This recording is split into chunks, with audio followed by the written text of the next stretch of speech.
Boogedy, boogedy. Come on. On you come, boogedy. Boogedy. Boogedy. Boogedy. Boogedy, boogedy, boogedy. Boogedy, boogedy. Boogedy, boogedy, boogedy, boogedy, boogedy, boogedy, boogedy, boogedy, boogedy. Boogedy, boogedy, boogedy, boogedy. Boogedy, boogedy, boogedy. I think we're live. I think we're on. Boogedy, boogedy, boogedy, boogedy, boogedy. Boogedy, I think we're live. I think we're actually live on the internet. Hey, well that means that this is serious Disness and that someone, somewhere, might be watching it. Even if not actually right now. They might be watching it in the future, I don't know. As a VOD. Let me find out. Yes, it seems that I can actually watch us and everything. So that means we're on. Yes!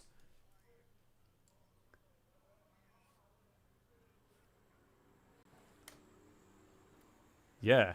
Is it?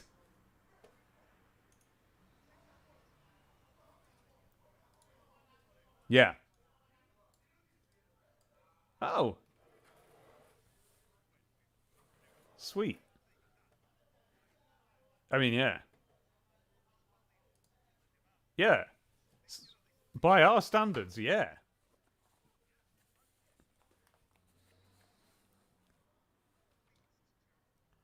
Hmm. Wow.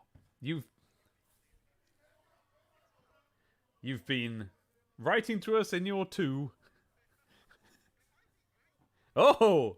Oh, wow. So, for FYI going forward, that was way too shouty for the microphone to cope with. So you're going to have to hold it further away if you get that excited. That's the level that we're going to be working at. We're going to be so excited because this is Mr. Boogedy we're talking about. Okay, so the reason why we're interested in this is because I told the story on an earlier episode of Frivolous Disness that when I was a kid, I knew a boy who briefly, he just seemed to float into town and out of it again because I don't know where he came from. I mean, yeah, right? His name was Mitchell. I don't remember his second name, and I only knew him for what must have been one term, or maybe one school year maximum. I mean, it's possible. And he claimed that he had watched a thing on TV called The Boogedy Man, in which, as he described it, a man goes boogedy, boogedy, boogedy. And so at the time I was incredulous, but it did turn out to have been on TV when he said it was. And so it's been something of a white whale of mine ever since to finally be able to watch The Boogedy Man, or Mr. Boogedy as it's actually called. Well, with the advent of Disney Plus, we now have that option because it is a Disney production, though I wouldn't go as far as to say film. Oh, let me stop tickling your chin with my mouse cursor. I'll move that out of the way. There we go. No, just for posterity and all that, you know. Yeah. So we've now watched Mr. Boogedy on Disney Plus. Yes.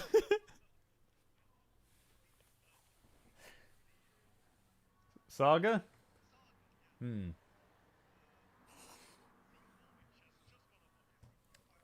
Oh. Yeah. No. No. I had the opposite experience where I couldn't watch it. I tried. We did sit down to watch it today with our lunch, and it must have been a minute in. It was very quickly and swiftly replaced with DS9.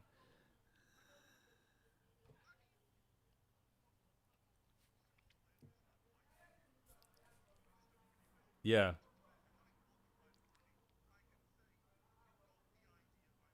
Right. Right.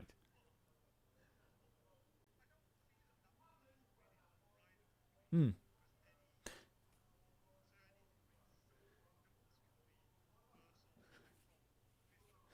No, it wasn't, and that actually was the point. It was exactly the same as Mr. Boogedy in in tone and just like the style of acting that they'd made the decision to pick, and just things like that. It really did feel as if like, well, I know the kind of thing this is, and now I was going to watch more. I was going to go back to it and watch it later in the day, and it didn't really pan out that way. And so I know I still haven't watched Bride of Boogedy.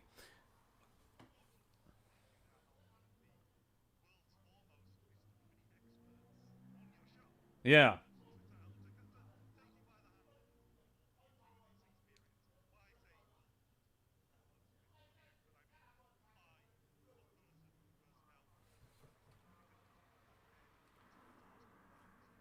Yeah.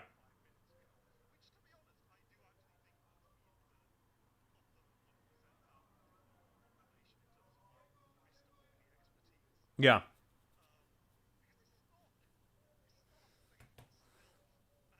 No. Mm. Hold on a moment. Wait a moment, Jahan. We have a really cool and interesting problem.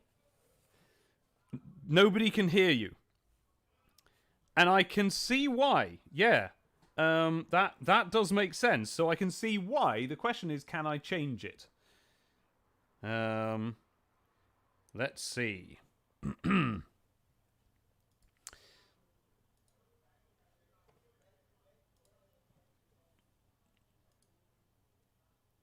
Yes, I know exactly what I've done there. You can hear me. I can hear you, and that's the point. Do you remember I was talking to you earlier about how I had lots of... hang on, let me just say... Lol, thanks. Fixed it. Okay, do you remember I was telling you about how I have different audio outputs? Forgot to make it so that yours was going through the stream. So what we've got to do now is start again. Oh, no. Yes, we've got to start again from the very beginning. Yes. And in fact, what I'm going to do is actually... I'm even going to stop the stream and start that again, because then do you know what? Screw it. I was going to say, otherwise this eventual video is going to be absolute nonsense, but it can just be. Let's just let it be, because otherwise some other thing will go wrong, won't it? So yeah, no, that's true. Something definitely will go wrong. Now you're too loud, so let me fix that. This is exactly what I need, folks. You keep telling me these things. That sounded sarcastic, but it isn't. Yeah. Okay, so. Okay. Really, I'm going to have to start again, aren't I? Because this is ridiculous, isn't it? Yes, I think so. I think I'm going to have to start again. So, let's see if I can do that, or if YouTube goes super... No, it won't. YouTube will go super wrong. It'll be like, what? There was already a stream in the last 10 minutes. You're going to have to wait. Let's just press on, and I'll put a pop-up at the start of the video to say, click here to get to the bit. So, sure. Yes, Tango, I do. We're still good friends. On we go. So, hello. Hello. This is serious stroke frivolous Disness. I don't really know which. It's kind of a frivolous of some kind. Yeah. I guess it was me who did most of the introducing of the film, so I guess they probably won't have needed to skip the intro, but just in case they did, we're finally watching Mr. Boogedy. Yes. And... we have watched Mr. Boogedy. Do you know what? Because this is going to be an episode, I'm going to cut everything on the audio episode until now, so let's start again properly. Sorry to everyone watching the video. Okay. Hello. Hello, everyone. This is our latest attempt at making this episode of Frivolous Disness. Yes. It is a live stream. I'm sure you can hear the Skypiness of Jan's voice there. And we just screwed everything up badly. Screwed everything up. And now we're going to tell you what we're doing. This is the Mr. Boogedy special. It is the long-awaited, much requested by at least 2 to 3 people.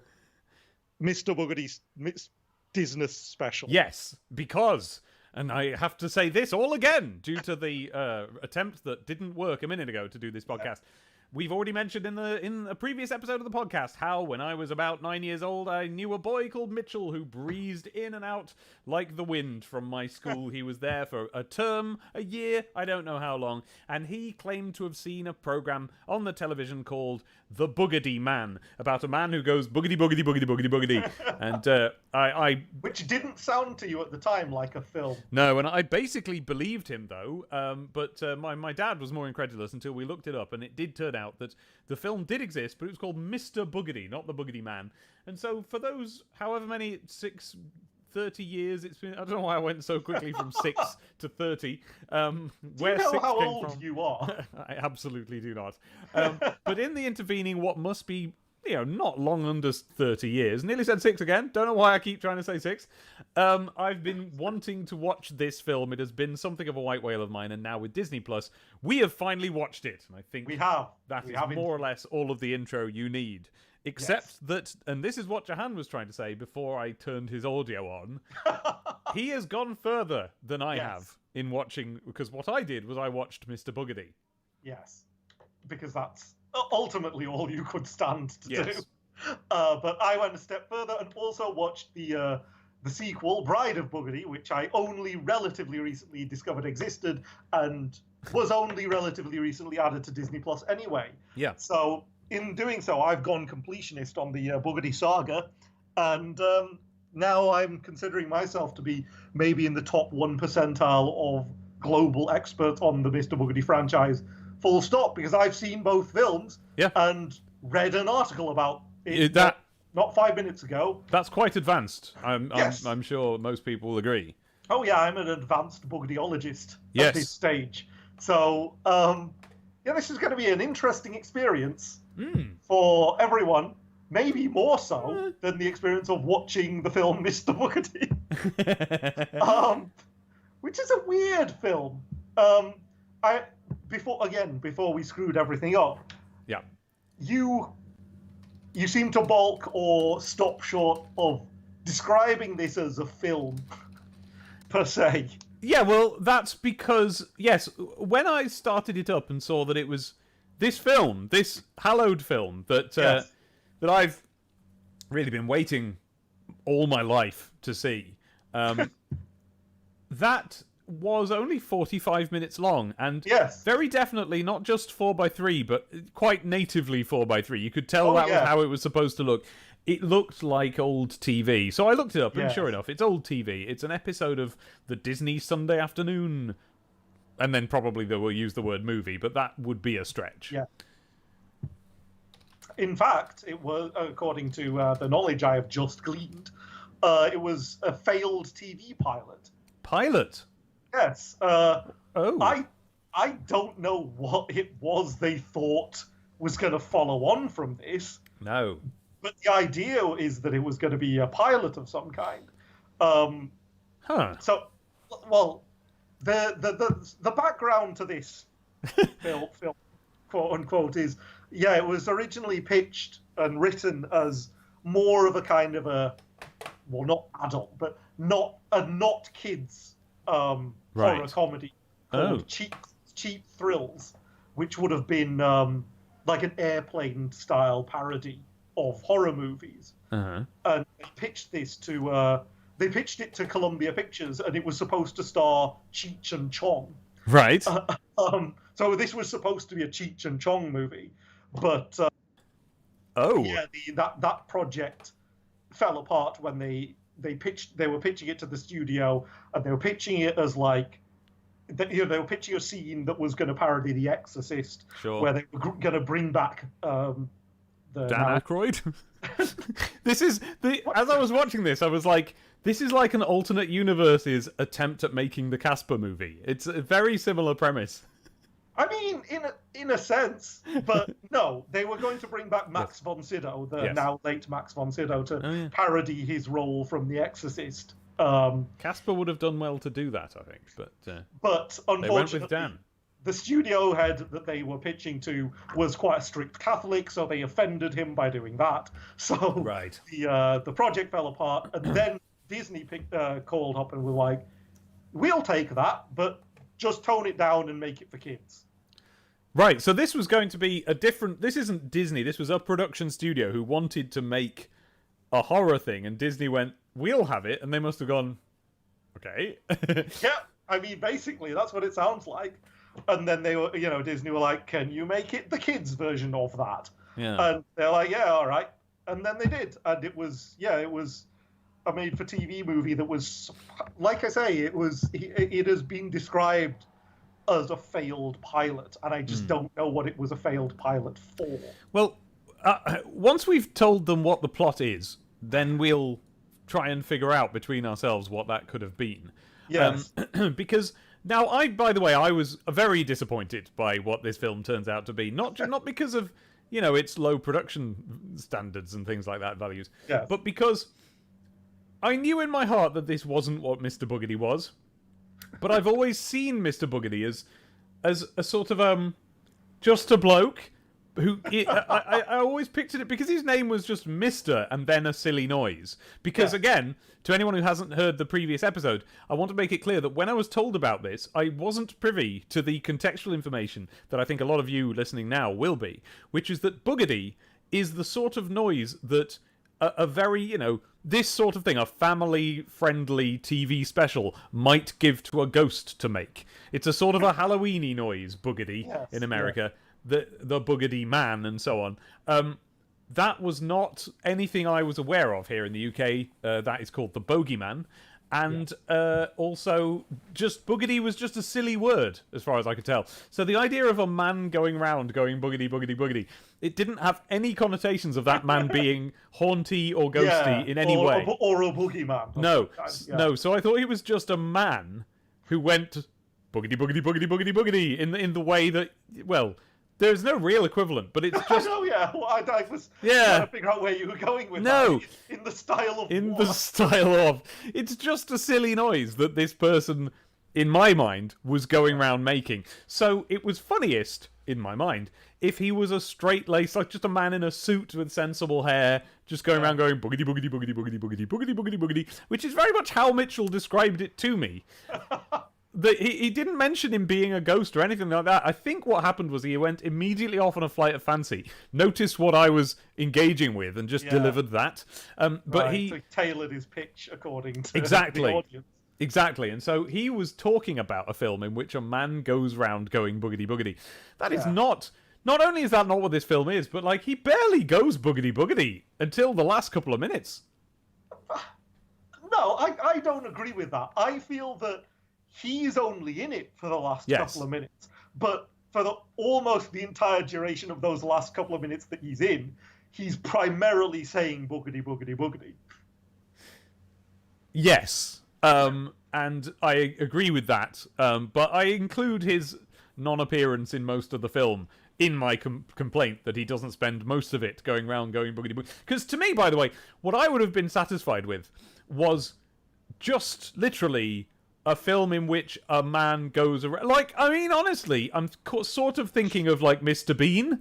But if the thing that Mr. Bean does, instead of being silly and falling down and stuff, well, that's not really true of Mr. Bean, but you know what I mean? Instead of the physical comedy that Mr. Bean does, instead he goes around going boogedy, boogedy, boogedy. That was basically how I pictured it. So he arrives in different scenarios, goes boogedy, boogedy, boogedy to different people who go like... And see, I can't see you, remember, so I don't know what you just did there. No, but you can probably imagine. Yeah, true. I do know what your face looks like. Yeah, exactly. Well, I don't know. Imagine it much bigger than the last time you saw it, because I have been sitting down for 3 months. No, it's been 2 months, hasn't it? No. And that's not that different from your normal routine. So. No, but normally there's at least a bit of walking about during... No, I've expanded quite remarkably, and I'm going to have to do something about that after the quarantine. Oh dear. Well, no, you're correct. That is not what Mr. Boogedy was. No. It was... Dave, what was Mr. Boogedy? Oh, yeah, so we should tell them what it is. So it's about a family of insufferable people. Who, well, at first it's only the dad who's insufferable, and then it emerges that the mum has now made the switch a few scenes in to also being insufferable, whereas previously she was the reasonable one. Yes. Because the dad of the and this family have moved to live in a big mansion that's spooky and run down, and they're going to have to turn it into a home. Well, the dad is a purveyor of joke paraphernalia. He runs a gag company, and so all of their family scenes together are like, imagine that's sort of the start of like, Honey, I Shrunk the Kids or something. But instead of look at all these inventions he's got, it's look at how all he wants to do is play pranks on his children. Really dated bad pranks. Yeah. Like real like hand buzzer. Yeah. You know, what else does he do? Like numerous different products that all culminate in water or some liquid being sprayed in someone's face. Or just someone having to pull a face because it was a joke. So, for example, at one point he tries to convince his daughter that he's made her breakfast, but actually the eggs are fake and they're made of rubber. Yes. But now, to the film's credit, it's delivered that way. You know, we're not supposed to find these jokes funny exactly. Certainly the daughter is way past the point of finding any of it funny. Yes. They also have 2 sons, and they're younger than the daughter. The daughter is the original Buffy. Yes, indeed. What's her name? Christy Swanson. Yes. And she... By all accounts, a terrible person in real life now. Oh, really? Tell me some accounts. Well, I think she's just a Trumpist. Oh, really? Yes. Right. That took a swerve towards the end because I thought you were going to say a trumpet. Well, that's unconfirmed. I think she's just a trumpet. Look, I don't have any problem with trumpets. No. But yes, that's who that is anyway. Right. Yes, actually, she was round Trump's house on February the 27th of this year. How interesting. How do you know that? Because I just searched for her name on Twitter and... Oh, I see. Right. I thought you've just gone straight away from a position of like, oh, that's news to me to be like, I know her exact movements. No, she was round the White House with Dean Cain just the other day. Yes. No, that makes sense. That's quite a power team, yeah. Yeah. But yes, that's who that is. Right, so that's who that is. And so she, her dad is quite right to want to annoy her at all times. And so he does. And then basically, if I've talked about this aspect of the film too much, so does the film. There's a good 40 minutes of that. And then... It's mostly that. Then they go and talk to Gomez out of the Addams family. And he's good.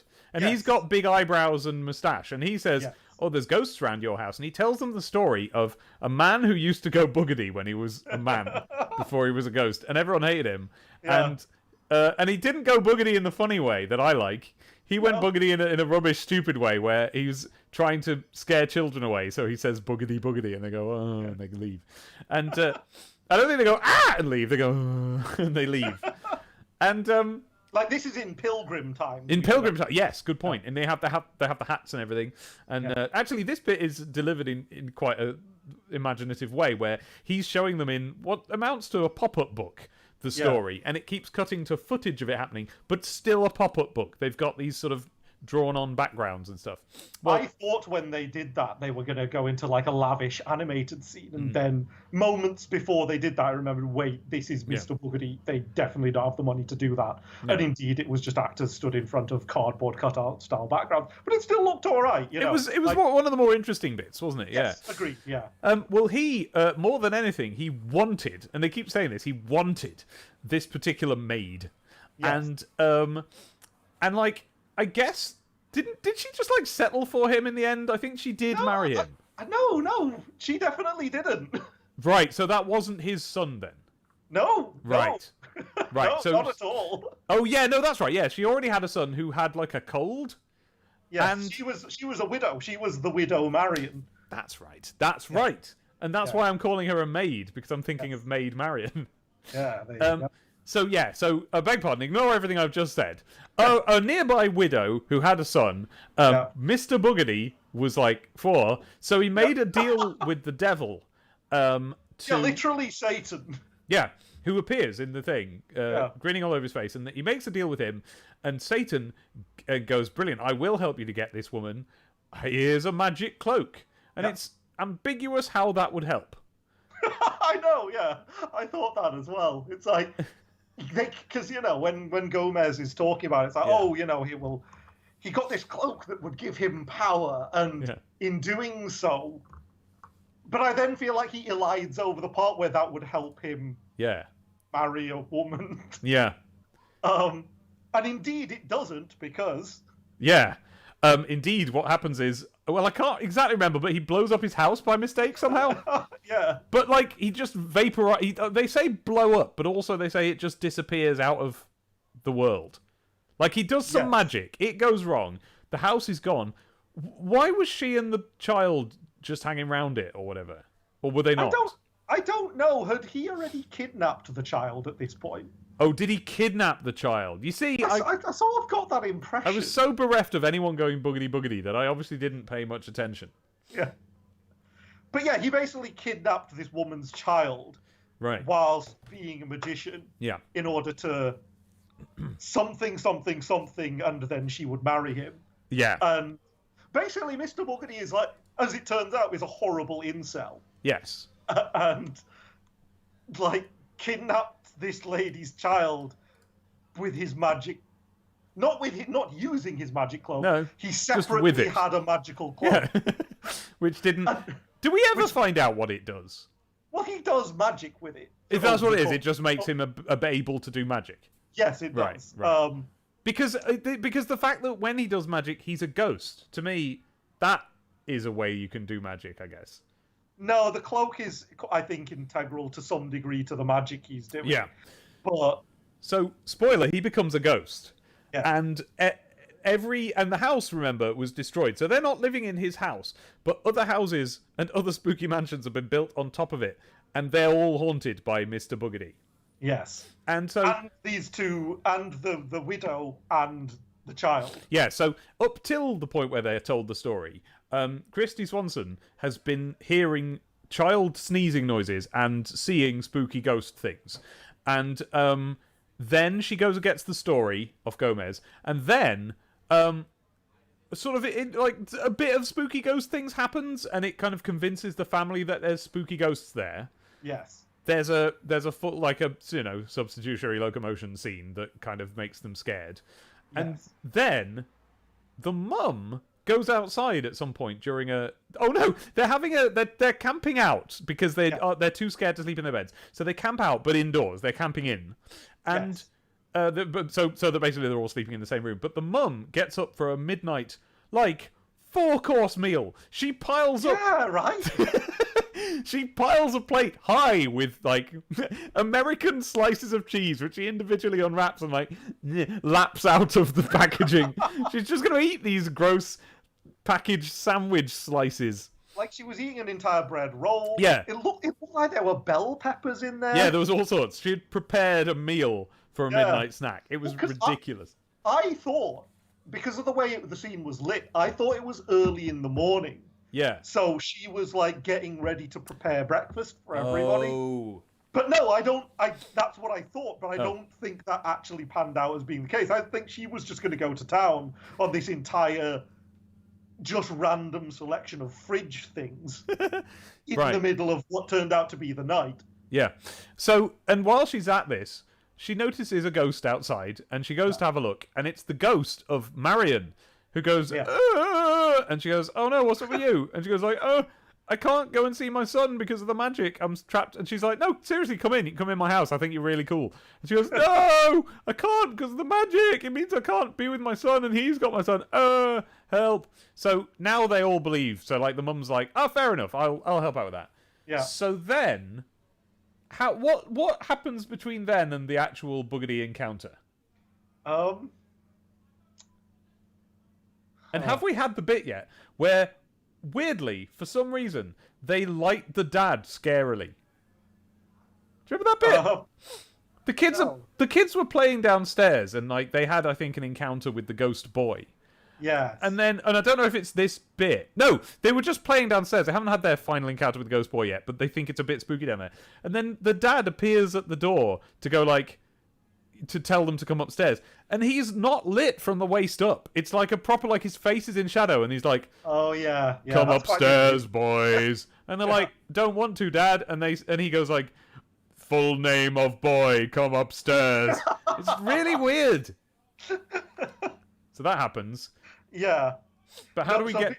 Sorry. Then the whole family decides, okay, well, we're gonna help reunite the ghost widow with her son, and defeat Mr. Boogedy or whatever. Yeah. So then they start arming themselves with mostly joke props, which I'm not sure what they think they're going to do against a magic ghost using. But they do that. Then the kids go down to the basement and meet the ghost boy. And then they have an interaction with the ghost boy, and it turns out the ghost boy is cool, and it's all fine. But then the ghost boy's like, oh no, Mr. Boogedy's here. And then Mr. Boogedy is here. And then they fight Mr. Boogedy, and then the film is basically over. Yeah. Yeah. Yep, that's Mr. Boogedy. And the way that they fight Mr. Boogedy is that they basically be in a room with him for a while he does ghost things. And the ghost things he does are a very odd mix of... we're not even talking Disneyland Haunted Mansion level of spooking. We're talking just like really weird conceptual cartoon things. Like the weirdest one is that one of the boys is holding a spatula at one point. I thought it was like a fire poker or whatever. Yeah, okay, yeah. But it's a long rod with a sort of metal square on the top. Flat metal square on the top. And Mr. Boogedy causes the flat metal square bit to blow up like a balloon. And it makes him go up into the sky. Like a surgical glove that you've inflated. Yes. Yeah. And that's enough to carry the boy up into the sky. Yes. For a bit, and then he comes down again or something. When you say into the sky, you mean a couple of feet off the ground to the ceiling of the room they're in. Yes. Which isn't very high. And he can't let go of it either. Because Mr. Boogedy seems to be able to paralyze him in some way. Right. So he wasn't just afraid of falling, he couldn't. No, yeah, they ask him let go, and he can't.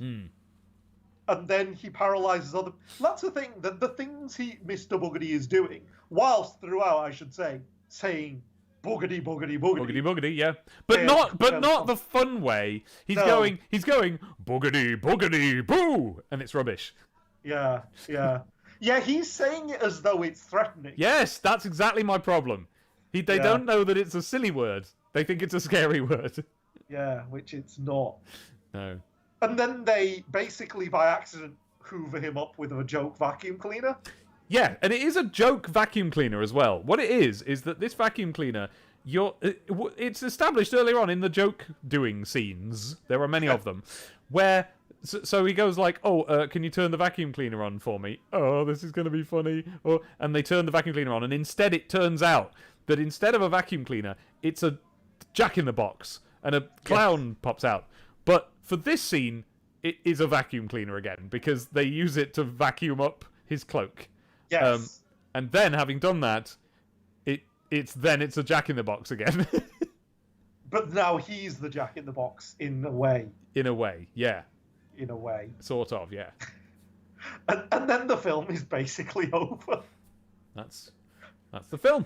That's the film.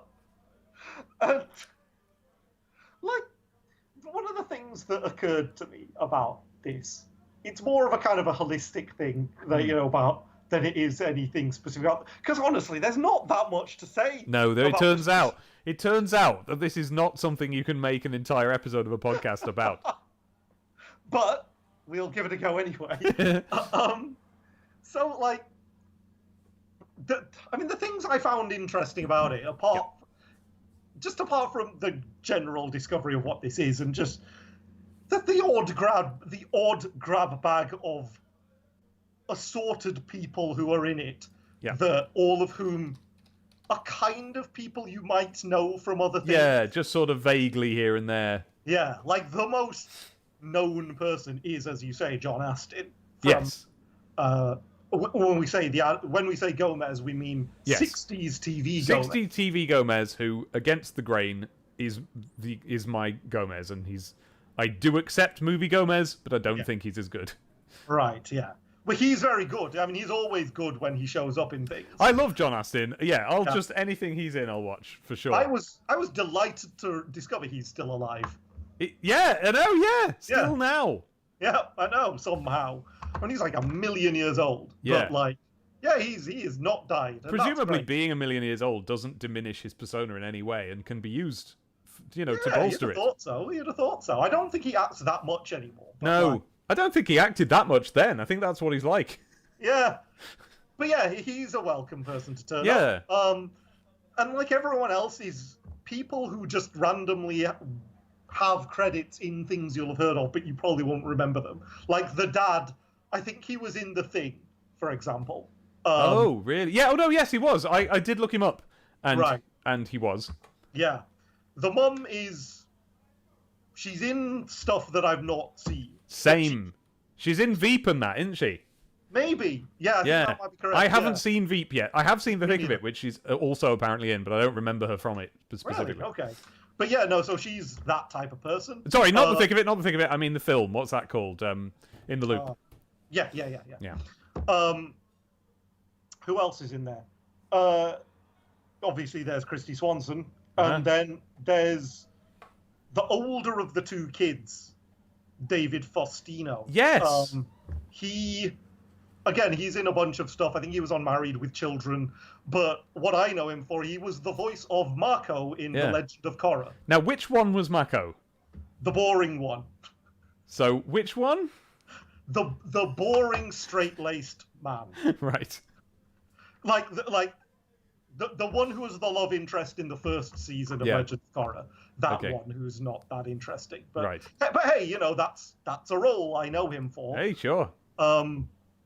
According to this article as well, one of the people who had auditioned for that part and was turned down was Joaquin Phoenix. Oh gosh. Yeah. Wow. And where's he now? Oh wait. Yeah, I know. Yeah. I imagine he would have brought a lot of intensity to that role. Yeah.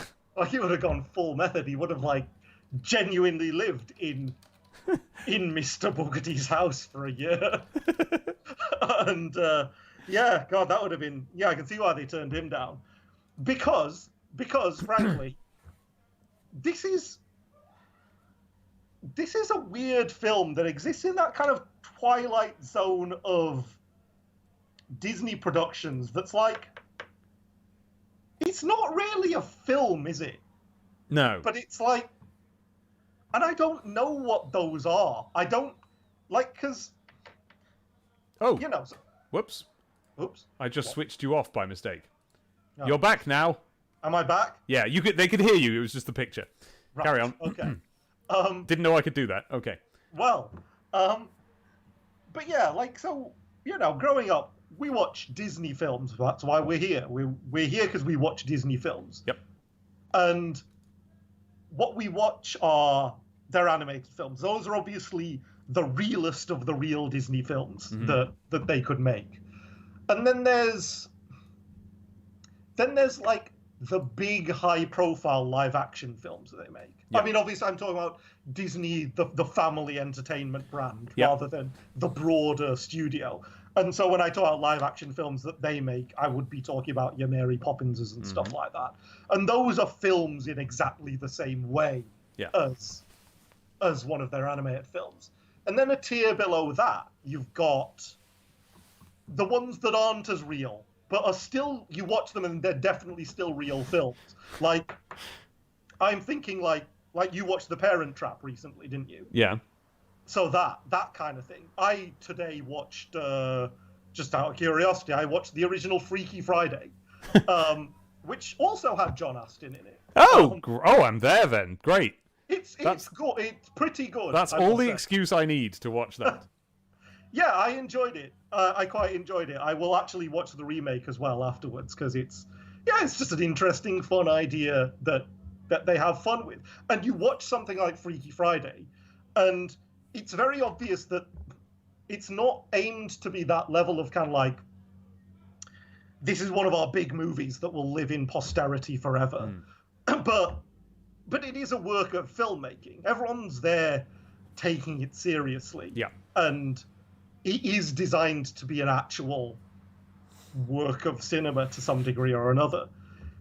And then under that, you've just got this weird melange of just all that other stuff that we know they make. But what do you even define it as? I don't know. The stuff they make as Disney Channel originals. It's what is that stuff?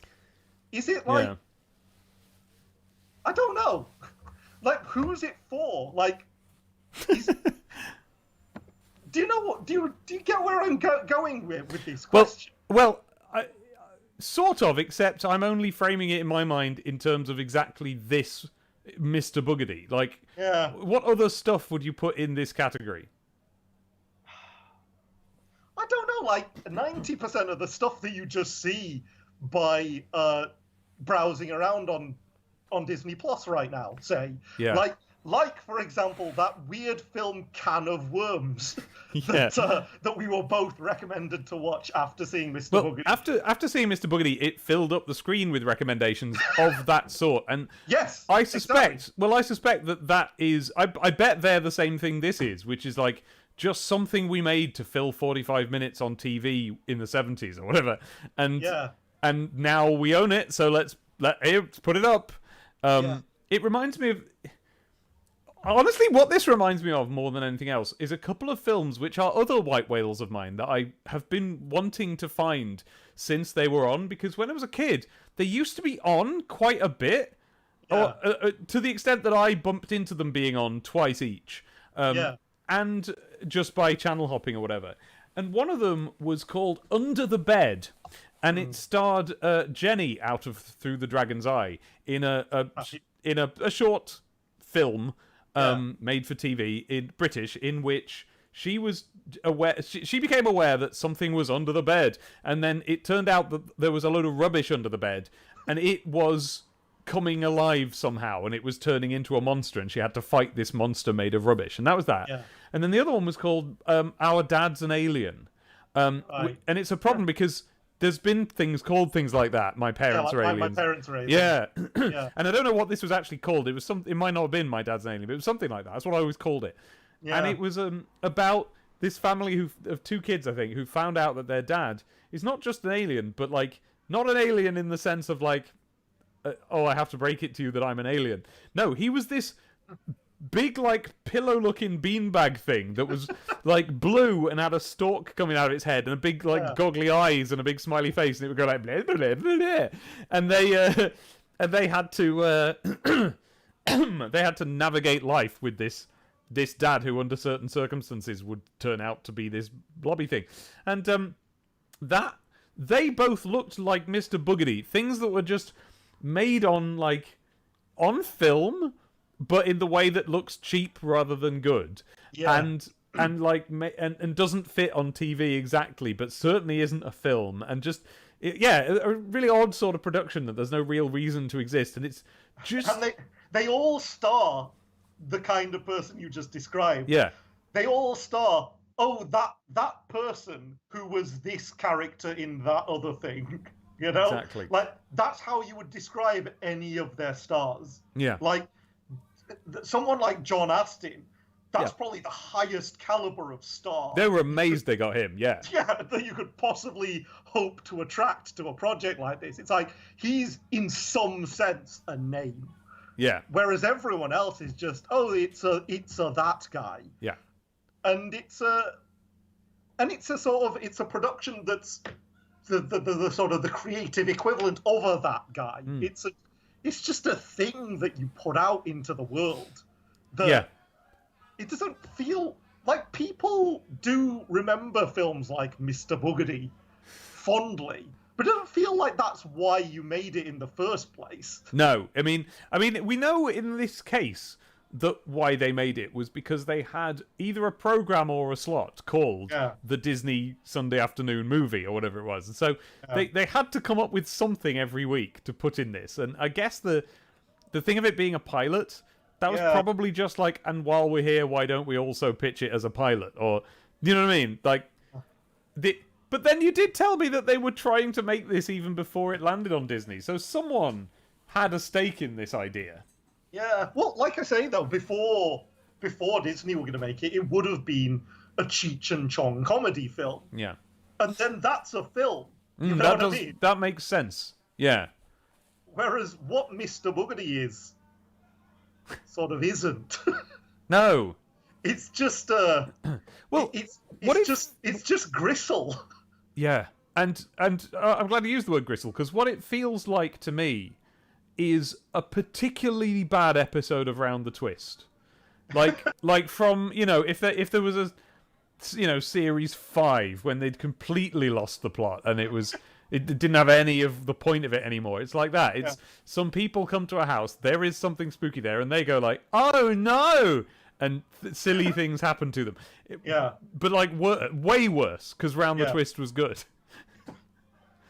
Just to respond to a comment from the chat, Tanuki Billy was saying they made a third Freaky Friday film. I think they did a Freaky Friday musical in 2018. That's true. There is actually also a fourth Freaky Friday that was like a TV movie in the 90s or something like that. So they're on to like Freaky Tuesday by that time. they keep sticking to Friday. I don't know. And they're all Disney. Disney have made 4 Freaky Friday films. And they're all they're not sequels. They're all just doing the same idea over and over again. Oh, they're all Freaky Friday. Yes. Oh. Yeah. No, they're not continuations of the story. They're all just different retellings of the same thing. I mean, I guess it's a fairly evergreen concept, but yeah, they just keep going back to that. Just to check, Freaky Friday, I believe, is the one where child and parent swap bodies accidentally for some reason. Yeah. Yes. Yeah. And the first one is Barbara Harris and Jodie Foster. Right. The other high-profile one was Lindsay Lohan and Jamie Lee Curtis. And that's fine. And anytime you do Freaky Friday, you understand why you'd be watching Freaky Friday. See, I remember the concept being done on CBBC as Big Meg, Little Meg. Is that what that was? In which Big Meg was Carolyn Pickles, Doris from Through the Dragon's Eye. So a perfect comparison. Yeah. Wait, was that a... No, that was a series, wasn't it? Yeah. Unless I'm mixing it up with another thing, I think it was a mum and daughter swap bodies series, yeah. Okay. Well, I mean, obviously that's fertile ground to go on. I mean, there you go. But yeah, Mr. Boogedy is... it's just like... It's just, what is it, really? I find it really hard to kind of get a grasp on something about it to kind of like really like dig your teeth into, because it's kind of designed to be a sort of a wisp of nothingness. Like, I suppose I have a slightly different perspective here because I'm yes, that's correct, Tanuki Billy. There was a recent film like Freaky Friday. It was called Little, I believe. But yeah, I watched Bride of Boogedy, which is, to its credit, more of a film. Like, there's more to kind of like understand of what the point of what you're watching is. Right. If you watch Bride of Boogedy, it's not markedly better or anything, but it's like, because it's longer and because you get to spend a little bit more time on things, you start getting more of an impression that this is a film that's like about characters who are supposed to mean anything. I mean, if we would have had time to spend with that sort of thing in the first film if they hadn't done 40 minutes of joke shop stuff. Yeah. But, well, when you get into Bride of Boogedy, the richer, deeper Empire Strikes Back style sequel, you get more of a kind of a sense of like the joke, the look at this lame dad pulling jokes on his family stuff. It's not just there to fill up 40 minutes of screen time so they don't have to spend money on the Mr. Boogedy makeup. Yeah. It's sort of like, oh no, this is their characterization, and this is what you understand these people are. So then when something imperils them, then you understand what normal life looks like for them and why they're trying to get back to, like why they're all good friends and a loving family, and you want to root for them and stuff like that. And it borderline basically sort of works. Okay, cool. All right. In Bride of Boogedy. Like, by the end of Mr. Boogedy, I was like, all right. Whereas by the end of Bride of Boogedy, I was like, okay, those were some characters, I suppose. No, Jeremy, this is not a Tim Burton Alice in Wonderland situation, because this is simply nothing and not very good, whereas that is a stain on humanity. But yeah, I mean, to give you a very brief potted version of Bride of Boogedy, so you know what you missed, it's very similar to the first one. I mean, basically they're all still in the same house. Oh. The guy, the joke shop guy, he's become more successful now. They've all settled in. They're having a good old time there. They're all getting used to life there. The daughter isn't Christy Swanson anymore. She's a different girl. What about the rest of them? The youngest son is recast, presumably because of age. Everyone else is the same. Okay. John Astin isn't there anymore. Ah. Because his character is called something Withington in the first film. Uh-huh. And then there's another character called Withington in the second film, but who has a different first name. Oh, right. So they wrote Withington in and then couldn't get him and changed the first name. Yes, exactly. They make no effort whatsoever to explain what the connection is between the two Withingtons. Right. It's clear they just didn't get him back. And yeah, so they're having a good old life. He's being tempted away to maybe go back to the big city by his brother-in-law, but he doesn't want to do it because he likes their life there now. And there's going to be a big carnival in town or something like that. And then Mr. Boogedy is kind of trying to come back on the scene because, even though they thought they got rid of him, he's still reaching out from beyond the grave or whatever. And basically, at a certain point, he possesses the dad, and he's trying to use the dad as his vessel to kind of re-establish his link to the physical world. There's like a mean local shop owner played by Eugene Levy, who becomes Mr. Boogedy's unwitting pawn at some point. Uh-huh. And it culminates in the Bride of Boogedy title again really doesn't come into it until right near the end, because basically he tries to kind of take the mother as his new bride to sort of replace the lost widow Marion or whatever. Okay. And they have to kind of stop the mother from being dragged into hell by Mr. Boogedy. Okay. So there is a sudden escalation in stakes. Oh, so the Bride of Boogedy is the mum? Yeah. Because from the thumbnail, I was sure it was going to be a Bride of Frankenstein situation where there's a new ghost woman. No, at some point she becomes possessed. She becomes under Mr. Boogedy's spell, and then she gets that Bride of Frankenstein haircut. Oh, she does. Oh, okay. So that's a lot of. So this is a possession in order to avoid makeup story. Yes, more or less, yeah. And the second one it hits more of that kind of sort of early Tim Burton-ish vibe of you sort of understand. If you watch the second one, you kind of understand the way it might be a film. It lands more in that sort of Beetlejuicy hocus pocus kind of territory. Yeah. Where it's because I kind of feel like the first one was trying to be there in some way. Do you know what I mean? Because it's it is a horror comedy, but I felt like even in the first one, there's points in it where you feel like, are they trying to actually be a bit spooky here? Yeah. And I think the second one makes it clear that, we sort of are. We sort of are trying to be a bit spooky. And it's, I don't know, it gets a bit closer. But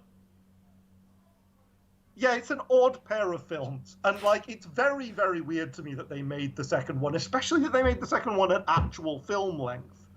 Yeah, that was weird, and that was part of why I noped out of it, because it was an hour and a half long, and 45 was enough. Yeah, no, that's fine. The second one is not materially better or different enough, but it does sort of feel like, when they make a short film and then they adapt it into an actual film. Yeah.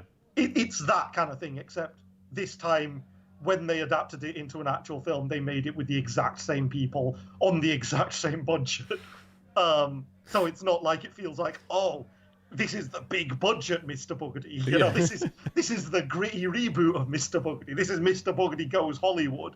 No, it's still Mr. Boogedy, but it's just longer and more like a film, but not quite like a film. No. No, normally a film would have a little bit more just down to the concept stage, it'd be a bit more of a concept than there's a spooky man who has.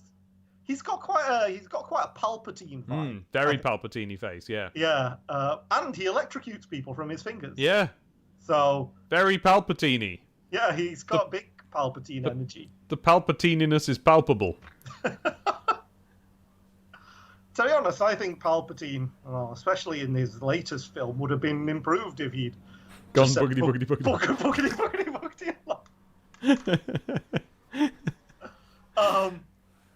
But yeah, because that's the thing about Mr. Boogedy, and I noticed this the moment I looked it up in any sense. It's like, he's quite horrible looking. Yeah.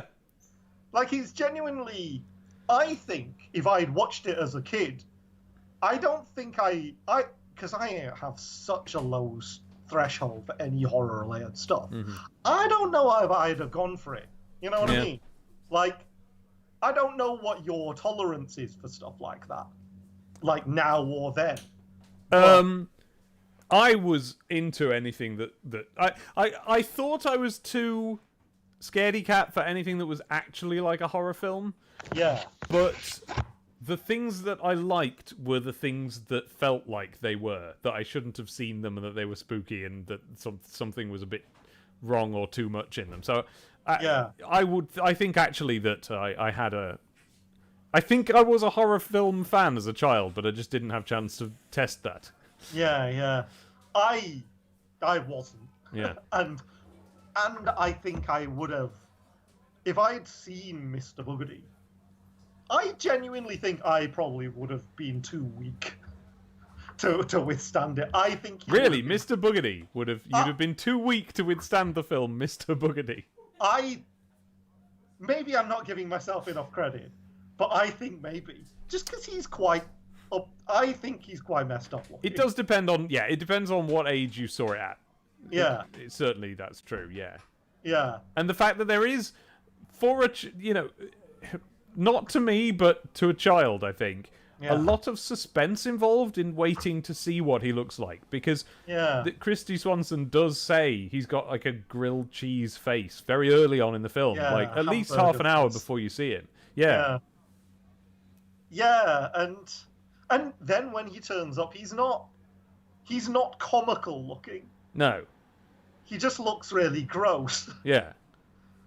And his backstory is really... I mean, obviously, his backstory now to our 2020 adult eyes is gross in a different way. But even back then, it would have been clear, oh, no, that's a serious backstory. Yeah. You know what I mean? It's not like he stood on a rake and now he haunts the rake forever or whatever. Yeah. Like, it's clear that, like, oh, no, I would have taken it seriously in the same way that you take the Ghostbusters ghosts seriously. So. Yeah. And I don't know. I just don't think I'd have gone for it. I think Mr. Boogedy may have been too much for me as a weak child. And in many ways, I still am that weak child. Yeah. That's why I still don't really watch horror films. Yeah. Like, now, to me, 34-year-old man, I can take Mr. Boogedy. I can. I can. Good. That's very brave of you. Yeah. Hey, I watched 2 whole Mr. Boogedy films. Yeah. On my own in a dark house at night. You did very well. Next, you'll be able to watch Casper. I mean, there's like loads of ghosts in Casper. Yeah. Well, there's 4 ghosts in Casper. That's 1 more than there is at any point in Mr. Boogedy. Yes. So, that I think that'd be too much. But who knows? Maybe I'll work my way up. So that's what it is. It's number of ghosts. You're completely immune to, like, jump scares or like body horror or any of the different things. But add another one. 5 things go, and you're like, oh no, that's too much for me. No, too much. I know straight out. 4 things, that's fine. 3. Apparently, 3 is my level. It's why I absolutely point blank refuse to watch that film 13 Ghosts. I am years and years away from that. but yeah, You know that Abby would love to give you a gentle, gradual induction course because she loves horror films. no, I know she does. Yeah. She's like a sicko, isn't she? I mean, well, yes, but that sickoness isn't usually served by film. Like, if you actually get into watching horror films, what you find is that they're usually really just stupid, and most of them don't have anything very scary in them. And then when they do, it's like something like Hereditary, where the kind of scary that it is I don't know, a different sort than you expect from a horror film. You know, just films about ghosts and that are usually really, really stupid. Sure, and I appreciate that, and I can watch a film that I think is stupid. Yeah. But if it's just got the right imagery or whatever, just something, an unsettling moment or just something that can get under my skin, then that sticks with me. Yeah. Even if the film in total was stupid, Yeah. or the thing that seemed scary in that moment later turned out not to be that scary. Yeah. Like, my brain can then take the moment that was scary in isolation and then freak me out at its leisure. Yeah. And that's the business I can't be bothered with. You know what I mean? Mm-hmm. If I could watch a horror film and be sure that it didn't twist its knife and leave little chunks in me that would then continue to bother me when my guard is down, then I'd watch horror films. But they do that, so I don't. No. But you did watch Get Out and Us. Yeah, Get Out was fine. Get Out was fine. Us, there's stuff with Us that did... No, I bet. That stayed in my mind for a little while. Yeah, I bet. And that made me feel uncomfortable in the dark corridors of my own home at times. And I hate that. Because of course I hate that. Why wouldn't I hate that? Yeah. Why would I relish, oh, cool, if I watch this film, I'll feel uncomfortable in my own house. Yeah. I don't get that. It's the same reason why I don't go on roller coasters. I don't understand why that is a thing that people would want to simulate. It's like, oh, cool, if I go on this roller coaster, I can wait in a queue for an hour to simulate the experience of hurtling at a fatal speed towards the ground. No, that's bad. That's a bad thing. I don't want that to happen to me. I don't want to pretend it's happening to me. You know what I mean? It's like... I do know what you mean. I thought similar things before I started going on roller coasters. So what changed? Like with the horror films, that turns out not to be what they are, basically. No, but it is. I've been on roller coasters. I've watched horror films. Yeah. Well, that's the thing. In the way that there are... So, for example, I think that Hereditary is an actual horror film that I think is the sort of thing that I thought horror films were. And I do not recommend you watch it. No, God, no. No, but not because... I guess I always thought that when I think horror film, I think of them creating something that can't exist in real life. And although there's plenty in Hereditary that doesn't or can't exist in real life, the actual hook of it, the actual moment in it that is the bit you'll remember and that will stay with you, absolutely could happen in real life. And it's the horror of that. And even though it's silly and convoluted and actually made me laugh when it happened, the horror in that film is everyone's reaction to yes, but what if this unlikely, horrifying thing did happen and everyone had real human reactions to that? That's where Hereditary gets you. Yeah. But most films will bring out a bad puppet and jiggle it around. And in that way, there are roller coasters out there. I would never go on the ones the ones in there's one somewhere in America that's built around the top of a tall skyscraper, and it's no, under no circumstances do I want to experience that. But most of the rides at Alton Towers, the experience is just going fast and going wee, rather than feeling like you're actually falling or dropping. The obvious exception, of course, being that one where it takes you up, and then you go just down, just directly down. Yeah. Oblivion, I want to call that. Yeah, Oblivion. Yeah. I loved that when I went on it, but I only went on it because of bravado. You know, I went on because I was 18 and with other 18-year-old boys of my acquaintance. And we went on it, and what it turns out... That actually kind of is this in a microcosm, because it turns out that the thing about that roller coaster that's fun isn't the bit where you go down vertically into the hole. It's that, having built up that maximum amount of possible speed... it then levels out and does quite a gentle swoopy swayy thing, but you're doing it so fast that it essentially just like, it's really funny to you. It just punches laughter out of you, and you come off it on this dizzying joy high, which is not because of like, oh, I survived the scary thing. It's because something silly happened at the end, as it were. And I think that's where I am on roller coasters, where it's like, the part that is scary is relegated to the one that's the worst one, and on most of the rest of them, it's just a bit of mucking about. Now, I speak as someone who's only been on the relatively tame British roller coasters anyway. I haven't been on... I mean, Abby's been on one in... I think Las Vegas or somewhere, where it's really unpleasant, because as well as being the somethingest roller coaster in the world, also you're in the desert heat. So you don't have the basic just comfort of normal breathing. Oh God! Right. So yeah, that's that. Yeah, those extreme ones I'm not down with, but the fun ones I am, and it turns out to be the same with horror films, where it's like most of them are silly fun ones, and most of them are a bit rubbish. The latest one we watched, we actually this is an episode about Mr Boogedy. Hi everyone. Recently, Abby just went like, I haven't seen any horror films in a while. Let's find some. And I looked up a list of like, what are the top best horror films on Netflix UK right now? Oh no, it wasn't Netflix. It was just Netflix. So some of them weren't there when I looked them up. But so we looked through a few of them, and you know, ones that had a good review I put on my list, and we started watching them. And the first one we watched is a film called Cam, and it's stupid. It's so stupid that I was waiting the whole film to be like, when's the twist coming that this film's actually fine? Instead of being so stupid as this.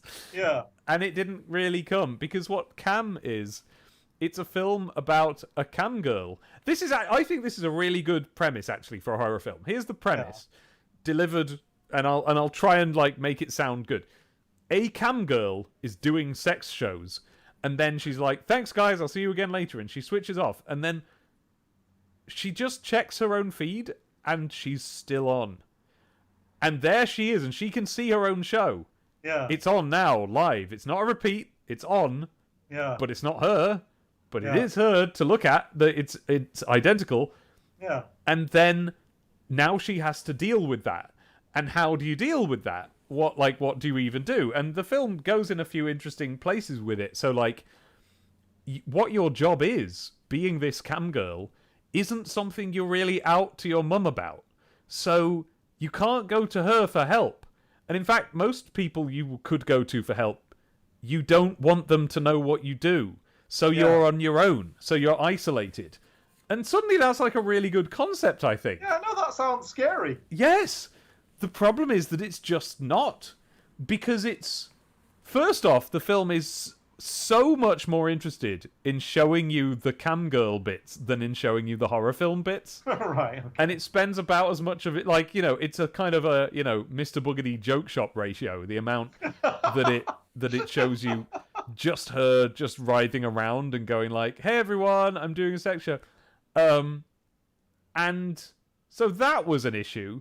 Yeah. But also, it never quite felt like real, or, you know, there were the moments where she was scared of what was happening as opposed to interested in what was happening or trying to solve it, didn't quite match up with... It was one of those where the film wasn't quite driving me as a viewer in the way it thought it was. So parts it thought were absolutely terrifying, we were still a bit away from it being absolutely terrifying. Things like that, it never quite... And then the resolution was really stupid and didn't answer the question of how do you deal with this. It just came up with this is what she does do to deal with it. But there's nothing in the rules of the film established so far that explains why that would work. But it does. She manages to expel... And I don't mind that we never quite find out what it is, if it's a being or a ghost or a glitch or whatever it is, but the way that she deals with it, I'm not going to say in case anyone watches the film and doesn't want it spoiled, but it does not solve the problem, and yet in the film it makes the problem go away. So it's the equivalent of if, right at the last minute, she just put on a different jumper and it went, I hate that jumper, and died. It's like that. It's nothing to do. No rules have been established. So it's much like the ending of Mr Boogedy. Quite a lot like the ending of Mr Boogedy. Yeah. What, does she suck up the ghost cam girl in a joke vacuum cleaner? Yeah, that's exactly what she does. And they haven't established that joke vacuum cleaner before earlier in the film, which Mr Boogedy, has read its Chekhov. To its credit, has done. So in a way, you're saying Mr Boogedy was a better and more successful horror film than this actual horror film. I'm going to take that question seriously for a moment. For some reason. It's about on par. Oh, jeez. It's... Yeah, like the... Yeah, no, Cam, not very good. But again, very highly reviewed. And I think the reason it's highly reviewed... Basically, I saw that it was highly reviewed. And on this list that I was reading, it was highly reviewed. And Abby looked it up afterwards. And she was like... She seemed to discover that the thing that's good about it is that it actually quite realistically portrays what it's like to be a cam girl. Right down to, like... And it is apparently written by one. Right. And it, right down to the chat being realistic and the sort of emojis they use being realistic and that sort of thing. So, okay. Yeah. But, so that is impressive on that level. But it's not a scary horror film. It doesn't change the fact that, a lot of it was too silly to be creepy. Even though what you have is a really cool premise. And that's what you get a lot of the time. You go in thinking, oh, this will be really cool, and what you get... Well, I've told you before about how when I was a kid, the concept of the Beetlejuice movie was presented to me as though it was a very frightening film. And so when you eventually watch the film, and it's just silly, that's kind of the feeling that I get from most actual horror films. But that's because I've left a lot of them too late. I think, like, you should be a child to watch, I don't know, some of the horror films that I didn't find particularly engrossing, but I can't remember what they are now. The Poltergeist, say. Stuff where, I don't know, I'm just not as...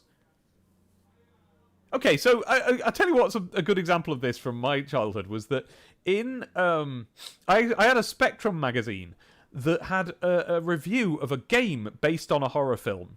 And I remember bringing this magazine into school, not because of this reason, but because I was writing a little story in my English book that we were bidden to write, in which I needed them to come up against a monster. And I thought what I would do is I would cut out the boss from the end of the first level in R-Type out of a games magazine and just stick it on the page. And that's what I did. But because I had this magazine in, we were looking through it, and there were photos from this horror film that this game was an adaptation of. And they were amazing to look at. I was very frightened of these beings. And there was one that I remember that was like... it was like... Imagine a man... And they were obviously practical effects, not just because it was, 1990. But... More like 93. But this film was a bit old already.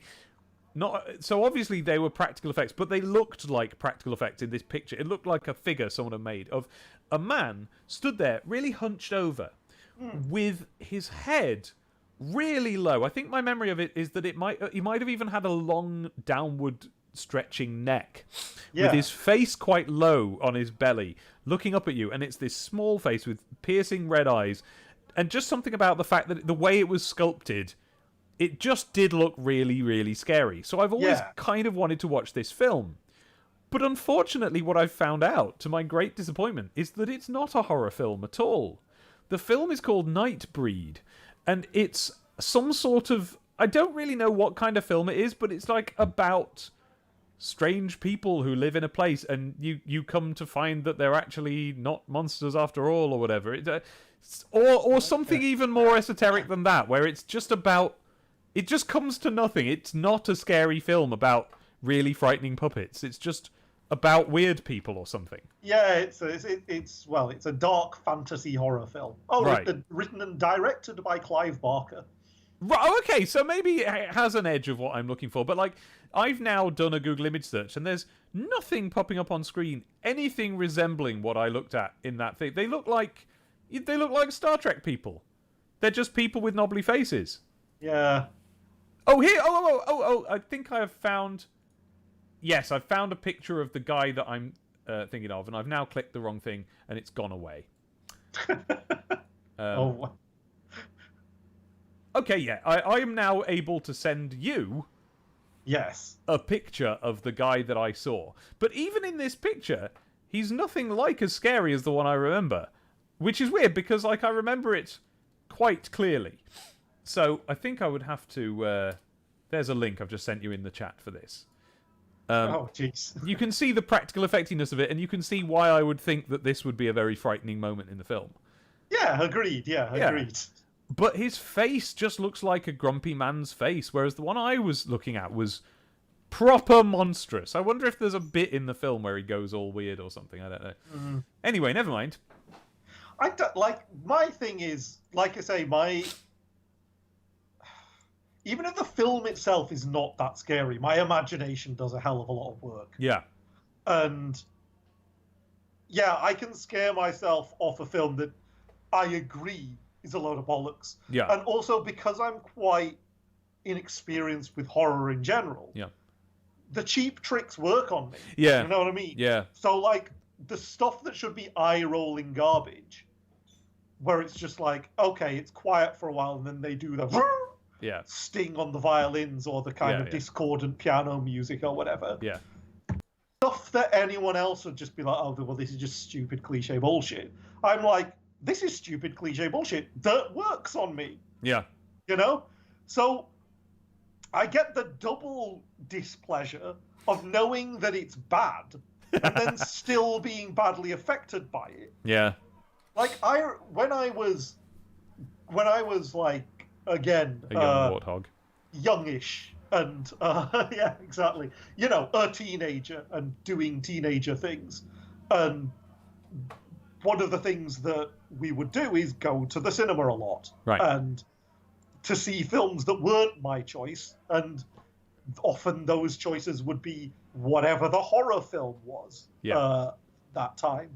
And I remember watching the very, very bad Michael Keaton starring horror film called White Noise, right. Where it's like, there's like ghosts that come through like TV static or something like that. And it's a pile of garbage. Like, it is a garbage film that's like rubbish and comes to a truly stupid ending that doesn't make any sense. And you watch the ending and it's like, oh, right, okay. Yeah. Like, all of the things that seemed like they could have been creepy 20 minutes ago are now not creepy because this is just gibberish and I don't even know what's happening anymore. And you come out of it feeling like, well, that was just bad. But it was still scary to me. Yeah. Because why wouldn't it be? There's still bits where it's like, oh, it's dark and it's zooming, you know, closer and closer in onto this TV screen full of static, and then you can see a face in it or something like that. Or, you know, he's in a room and, you know, the mobile phone is ringing. He picks it up and it's, who's it calling from? It's his dead wife or something like that. And it's like, okay, well, that's not well done. And this is not a well-told story. But hey, that's a scary idea. Right. So I'm scared by it. Because it's scary. You know what I mean? Like, sort of, yeah. On paper, yeah. Although, if that... It does make me laugh a little bit, the idea of you watching a film where the phone rings and it's his dead wife and you're going like, but she's... How can that be? Well, it's not even that. It's not like my brain's doing that.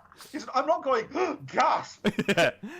It's more like my brain registers it as like, oh yeah, that is creepy, isn't it? Yeah. Well, let's store that for Right, to come back and haunt you at some point. Yeah, no, I know what you mean by that. I'm not going to tell you what it is because you've established your Scaredy Cat credentials, but like, I have a thing that's really silly and has never happened in real life, and because ghosts aren't real, but a kind of ghostly experience that I heard about once that was like, yeah, if that one happened, there's no way around how terrifying it would be.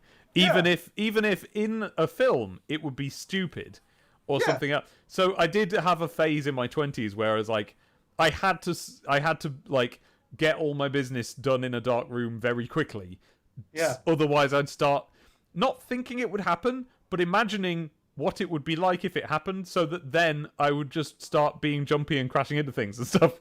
Yeah, that's me. That is what I'm like. Yeah. That's exactly what I'm like. Yeah. And yeah, I can't navigate around that. I don't know how to. No. Like, and so yeah, it just means that you can throw whatever, like that cam girl idea you just proposed to me. It's like, yeah, that's scary. Yeah. What a scary potential idea that maybe I'll be creeped out by. You know what I mean? Yeah. Like it's just that simple, and it doesn't have to be good. It just, in fact, it has to be a truly remarkable horror film. For me to not, in any sense, be scared by it. Yeah. Like, the one film I saw from that period of my life that did fit that was the American sequel to The Ring, The Ring 2. Right. Nothing. Just nothing. Like, I watched that whole thing and I was like, God, there's nothing in this that's even vaguely unsettled me. How you must have screwed up on a truly monumental level to get nothing out of me. So yeah, no, that is not a recommendation. The Ring 2, there's just nothing in it that's even conceptually scary.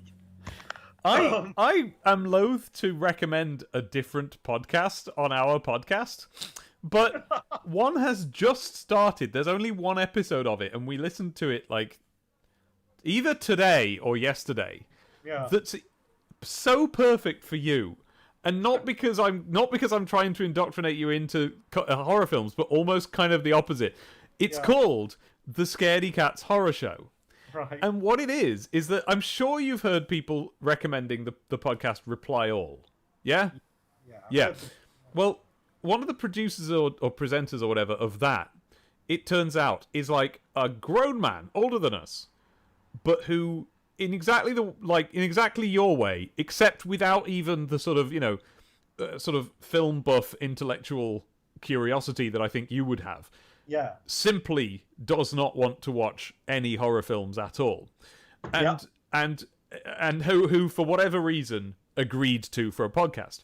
Now normally that wouldn't be enough for me to recommend it to you, because there's all sorts of things like that where it's like, oh, the person doesn't want to do the thing and ha ha ha, we're making them do it. But this isn't like that, because there's nobody sitting there with him. He had to watch the films, but and so far it's only been The Exorcist. Hold on. I moved slightly. You did. I noticed that. And I could have fixed it, but I couldn't be bothered. Am I in the right place now? You were when you started saying, am I in the right place? And then you moved it so you weren't anymore. Oh, which? Other way. Other way. Other way. Bit more. Yeah, more. More? Yeah, still more. Oh, jeez. There. Yeah? Lovely. Okay. So, that was good. Glad we did that. So, he's watching it on his own. So, because we're all doing stuff on our own, right? Yeah. So he watched it during the day. He had breaks in between bits. He kept pausing it to go off and think about it. And his essentially, it's just I suppose it is essentially just one friend and one friend/comedian guest making fun of him for his inability to watch The Exorcist. But I've seen The Exorcist. Have you? Yeah. It's just done in a way that I think you'll enjoy, because, or at least relate to, if you see what I mean, because he's telling many of the same stories you are, and the other two guys are incredulous about the way he's approached this film, because to them, like, because of how on edge he is about the things the film could do, he actually manages to not actually register the things the film is doing. So he's so busy worried about something scary that might happen soon that he misses all of the cool stuff about how the film is trying to keep you feeling uneasy, with a sort of a mounting sense of there being something wrong here. And he just sort of doesn't notice that, because he keeps thinking that suddenly everyone's skeletons are about to come out and stuff. It's just so sweet the way he's so wrong about what the film is that he actually manages to miss the film. I think you should go and listen to that. I think you'll find a lot to appreciate and to sort of. Yeah. I think you'll see yourself in it to a certain degree. Although I might actually look into that. Yeah, I think honestly, I think you'll like it. And there's only one episode, and it's really funny, so it's not much to lose. Yes, by the way, Jeremy, thank you for noticing that I have indeed dressed for the occasion. I'm my Disneyland top here. As it turns out, not talked about Disney that much. No, not really. No. But, I sort of forgot at some point that we were recording. I want to swing back actually briefly to Disney, because it's like, and Mr. Boogedy, because it's like, I do think that Disney do occasionally dip their toe into this well of preparing children, braver than me, for the future world of horror by doing stuff that's a bit... It's not scary, but I guess it's horror adjacent. You know what I mean? Like, it's... The best example I can think of that, I mean, sort of, when I look at Mr. Boogedy, and I look at, like, what would be the real film version of this? Like, where would this go if you wanted to take Mr. Boogedy and develop it to the degree that it's an actual movie that you could actually say is, that's a real Disney film. Yeah. It is Hocus Pocus. Hocus Pocus. That's what I thought you were going to say, yeah. And have you seen that? Yes, and recently for the first time, so we can talk about that and I'll know things. Like, I've not seen that for a while, but is that... A, is it good / alright, and B, is it actually scary? Because I remember it not be, it's not a terrifying nightmare ride, but it is one that tries to get a bit spooky, doesn't it? It might. I wasn't really aware of that happening in it. To me, it was always knockabout slapstick fun.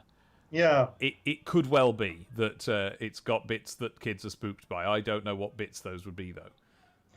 I mean, are they not... Like, are the witches in it not quite... they're quite seriously threatening, though, aren't they? I don't think so, no. They may be, depending on your age. I remember them as being... Well... Here's a reference that you might understand, because I played this to you, although it was a long time ago. The bad witches in the Worst Witch movie. So... Oh, yeah, no, I know.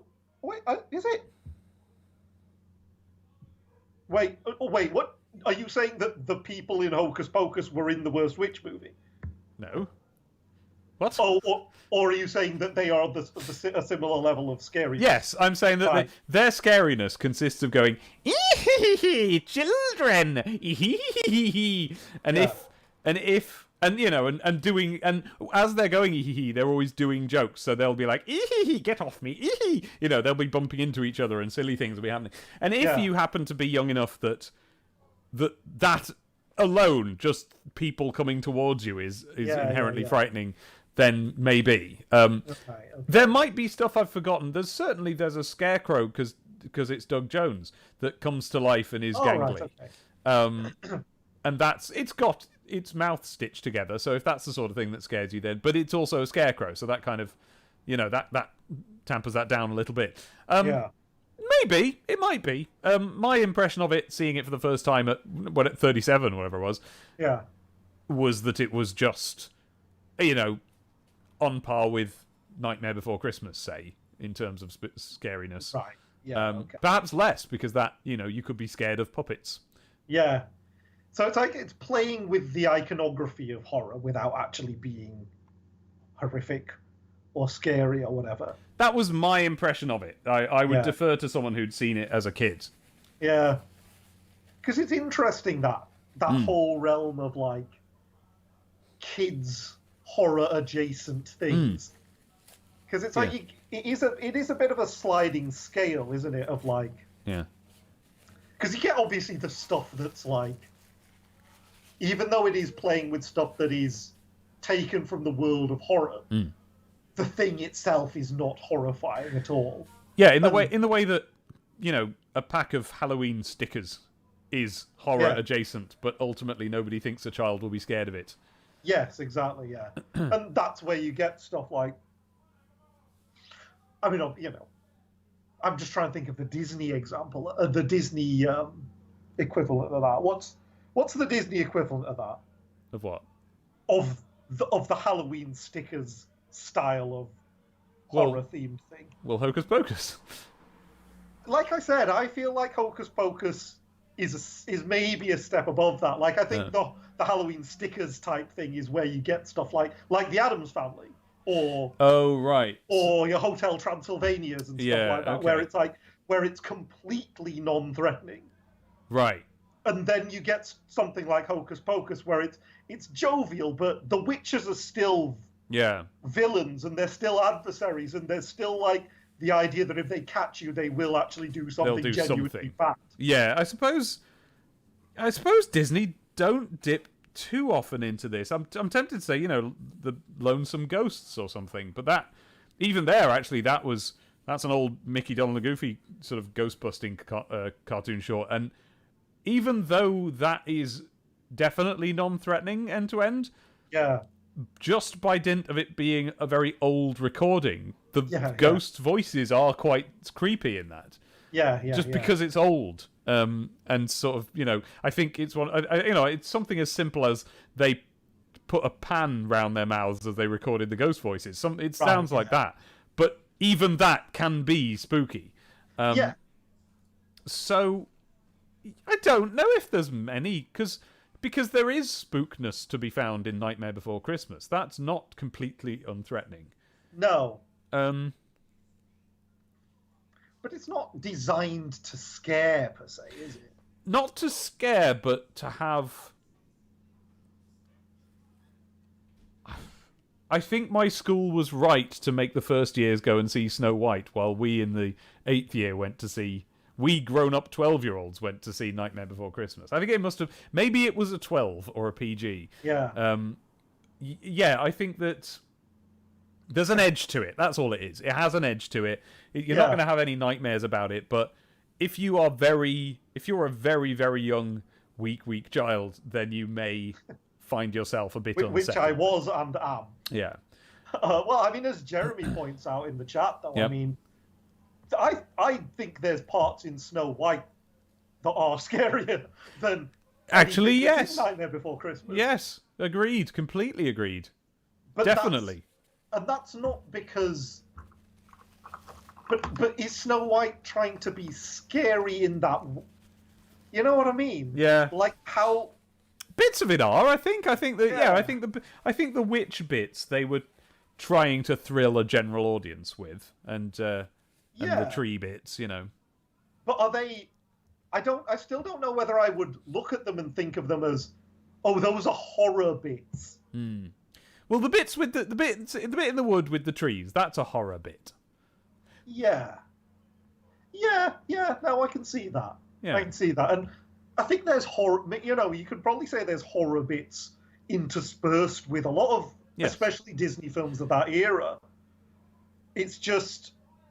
They don't really do much in terms of actual whole films based on it. No, there's really... I can't think of any. I don't know that there are any. Is there a... No. There isn't like a spooky ghost cartoon that Disney have made, really. The closest I can think of is like, I don't know, the Sleepy Hollow part of Ichabod and Mr. Toad. Yes, there you go. That's one. That's about as far down that pathway as they go, and frankly, in retrospect, that seems like a weird one for Disney to have adapted in one of their big films. Mm. You know, a famous horror story. Yeah, it's odd, isn't it? I wonder why they decided to do it. I don't know. Yeah, it's like, I mean, I guess it's because it's sort of seen as this kind of classic old-style American story, isn't it? Oh, yeah, isn't it? Isn't the other half of that one like the really Wild Westy guy one or something who collects apples or something? The other half of what? Of whatever one it is that has Sleepy Hollow in. Well, no, it's Ichabod and Mr. Toad, isn't it? Oh, yeah, okay. Yeah. So which one am I thinking of then? I'm thinking of... Do you know who I'm thinking of? There's one where... Wait, is it actually this one? Am I thinking of Ichabod? Who's the guy who's all Americana-y and he's got like a raccoon hat and he collects apples or something? Davy Crockett. I don't think it's Davy Crockett. Well, I mean, it's a cartoon. We watched it. It's one of those. It's in those wartime compilation films. I mean, if he's got like a raccoon hat, that has to be Davy Crockett, right? But it isn't, though. Then who is it? Well, it might be Ichabod. I don't know. It was... Did they do an animated Paul Bunyan, something like that? Oh, I don't know. I don't know. Anyway. But yeah, I do think there is a certain sense that they want... Oh, someone in the chat says Johnny Appleseed. Johnny Appleseed, that's it. Yeah. Yeah, okay. In fact, there's numerous people. In fact, Kevin Willems has said Johnny Appleseed twice. Oops, sorry. The chat is just filling up with people saying Johnny Appleseed. So if we really want to get the chat pumping, all we have to do is be wrong about Americana. I've been wrong about Johnny Appleseed. I've got to say, I don't know who Johnny Appleseed is. But, no, even though... me neither, even though we together watched a thing that told us. I know, yeah. But yeah, maybe that's the only reason they did Sleepy Hollow, because they see that, like, oh, that's a classic American story in that same way that the Walt Disney Corporation, have to be seen as in some way part owning. Yeah. So maybe that's the only reason, because I can't think of really other reason why they'd go near something that was so overtly horror themed. Yeah. It's just not like them, really, is it? It's not. But yeah, it's But yeah, Mr. Boogedy is about as horror themed as they really go, isn't it? I mean, yeah. Yeah. In the end, and yeah, it is in that way. It is weird and interesting to see them do it. It is. Even though it's not. When I say that, I mean, I was going to say, even though it's not exactly the Disneyest of Disney films, but I don't know, in other ways it kind of is. Yeah, it's an odd one, and then it has that. It does have that displaced feeling of like, why is this on? And yeah, why? If this is all you can think of, why do you have this slot on Sunday afternoons at all? Yeah, exactly. That's kind of where I was trying to get at. It's like, why would you? Yeah, if you have that slot, why would you make this clump of nothing? Yeah, but then to fill it rather than just repeat the Jungle Book or something. Yeah, but it does seem as if that sort of 1 hour on Sunday afternoon slot is something that they actually had for ages, and it had loads of different names throughout the years. When I looked it up, it was just it was sort of like number 6 on a list of 8 or something, different iterations of the concept. So I guess it just blown through a lot of ideas. What's interesting to me though is that we've already talked about how throwaway it felt, and how it just felt like a little bit of nonsense TV that nobody knew what to do with. But about 2 years later, Jim Henson was doing exactly the same thing. He had the Jim Henson Hour, and some of the stuff he was doing with that was brilliant, and nothing like this. Even though it did have that feel of like, yeah, this is made for TV. Yeah, I love. There's a film that was made for the Jim Henson Hour called Monster Maker, which is just grown up and creepy and genuinely dramatic and like just really good. And that was 2 years after this, so it's not like a product of its time exactly. It is a product of a company that just doesn't need to really mind what goes in this slot, and they're just throwing stuff together. Yeah, I mean, the thing is, maybe I'm incorrect about this, but I would imagine that for someone like Jim Henson or his production company or whatever, they would look at a slot like that as a more genuinely as a real opportunity to sort of experiment and try some stuff and push their craft or push their audience and push the model of what it is they do. Yeah. In this area where they don't necessarily have the same level of culpability or like there's not the same responsibility to kind of like nail something that's like, yeah, this is 100% us. No, we can play with it a little bit. Yeah. Whereas something like the Mr Boogedys of this world that go into that slot, this doesn't feel like an experiment per se, does it? No. That's it. It feels completely safe. It feels like they haven't had to think about it. They haven't had to engage with making this, really. It's just a thing to make. They've got a production setup that just runs by itself, and here's the latest thing that came out of it. Yeah, exactly. It's like we fed a bot 1,000 hours of whatever, and this is what it came up with. It came up with Mr Boogedy. I mean, it does feel like that. And I suppose this cuts to the core of something that we talked about on a previous show of like, I think we discussed the fact that neither of us had the Disney Channel ever, did we? And part of that is just because certainly, we're in the UK, and I think in this country, with our TV culture, getting the Disney Channel is much more of a kind of a special, rich family kind of thing. Yeah. Yeah. Whereas in America, I think it's more of a like, just loads of people would have cable or whatever. Yeah. Whereas here, it's just like, no, you're kind of rich Uncle Moneybags if you've got more than 5 channels or whatever. Yeah. I mean, not now, but back then, yeah. Not, up until, I don't know, 15, 20 years ago? I don't know. Yeah, during our era of operation as children. Yes, exactly. So that's why we didn't have the Disney Channel, partly. Yeah. But also, like, I don't feel as though I ever thought of the Disney Channel in the same way that I now think of Disney Plus, say. Or I would have thought, I know that, I mean, obviously it's hard to directly put yourself in the mindset, but I feel like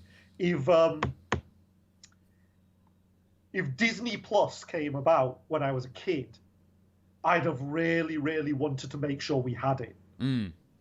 Like by hook or by crook. I would have felt like, as a kid who loves Disney, I need to be having Disney Plus. Yeah. I need to be seeing the Disney stuff that's on there. I never felt that with the Disney Channel. No. And at least not when I had any evidence of what it was like. In the initial, when it was just a concept, I wanted it, but then yeah, and it's because most of the Disney Channel was Mr Boogedy's. Yeah, that's what this feels like. This feels like a perfect example of what the Disney Channel was. Yeah, and it just feels like what you could get on ITV on a Saturday afternoon anyway, when they didn't have anything else to put on. Except Disney are making it. Yeah.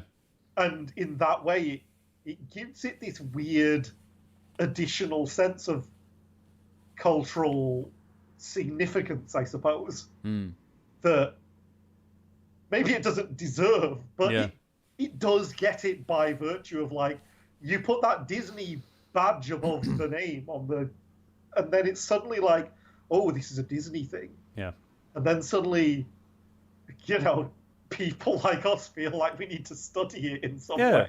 Like, conceivably, with Disney Plus, you could have just finished watching Mary Poppins, and then this could be the recommended next thing. Yeah, exactly. And you'd go, cool, then I bet that's like that. Yeah. I mean, if something bad had happened in our brains, we might have taken up that recommendation and watched Can of Worms. Yeah. I might. I haven't ruled out watching Can of Worms. Part of me is like, yeah, I'm sure I'll watch that. Yeah, sure. To the 100% of people listening who don't know what Can of Worms is, Dave, explain your understanding of what Can of Worms is. Okay, so it's something to do with a thing that's got a big weird face with big eyes on stalks. That's and very human teeth. Yeah, that is all I can give you. It just came up with a picture and suggested I watch it, and I might. Yeah.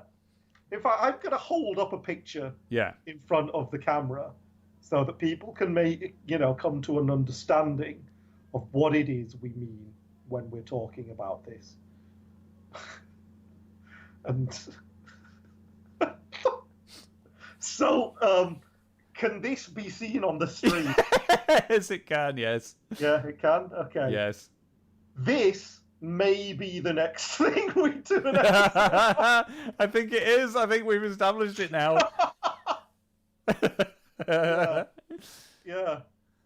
We may need to open up this can of worms. Yeah. Unfortunately.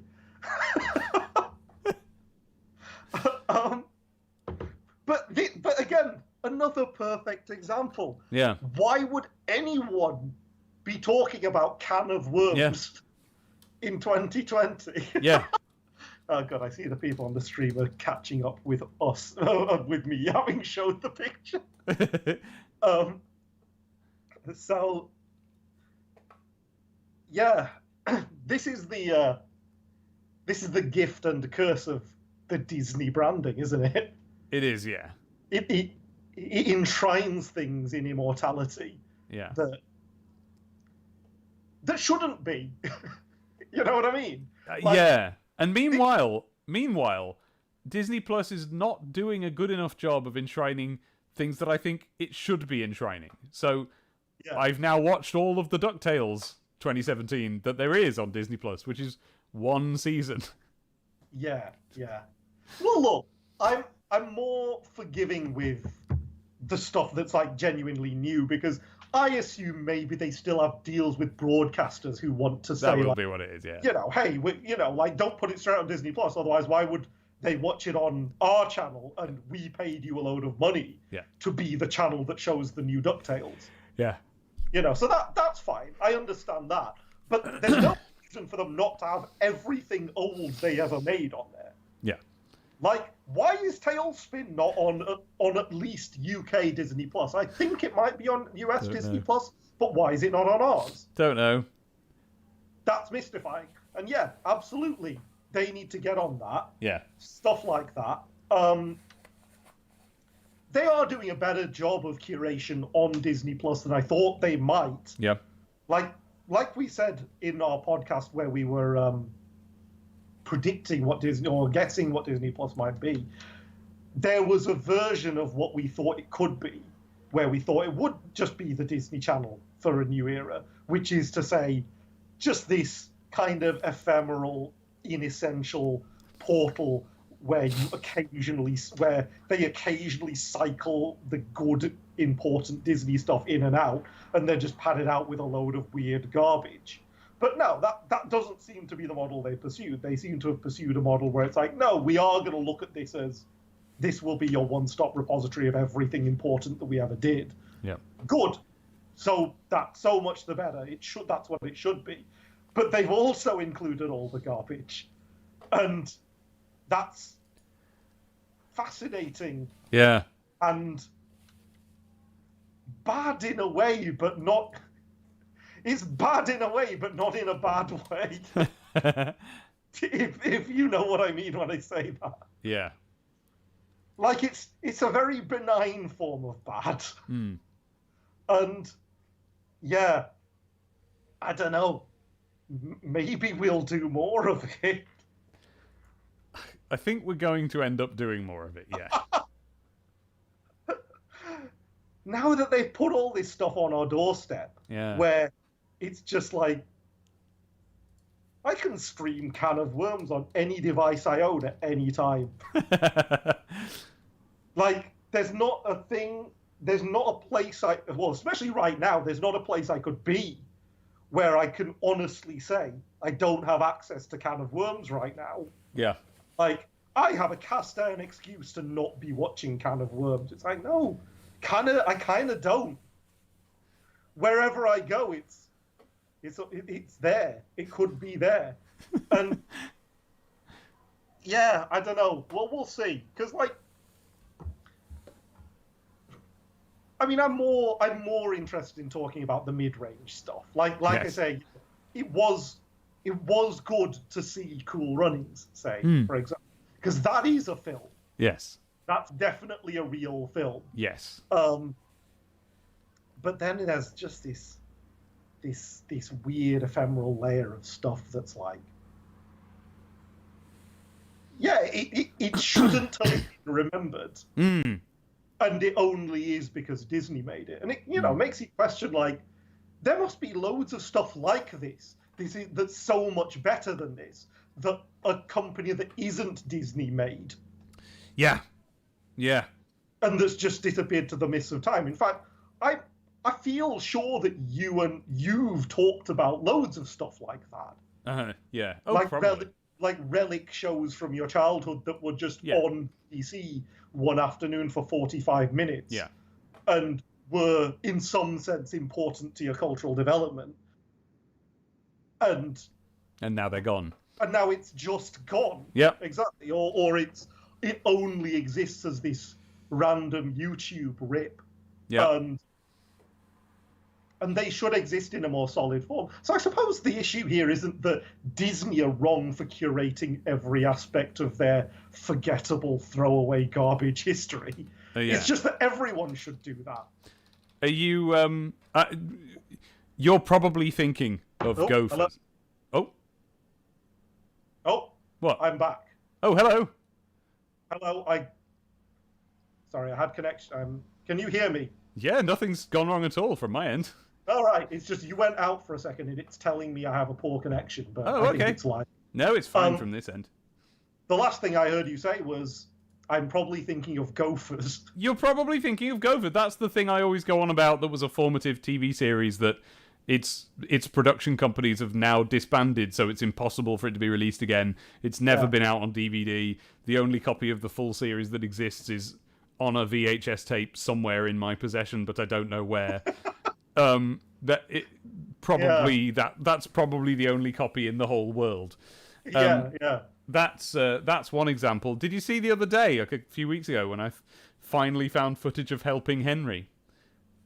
No. It is exactly the sort of thing we're talking about here, because this was something where I always remembered two basic facts about it. One is the theme tune that goes, Henry, I'm helping Henry, and I'm telling Henry everything I know.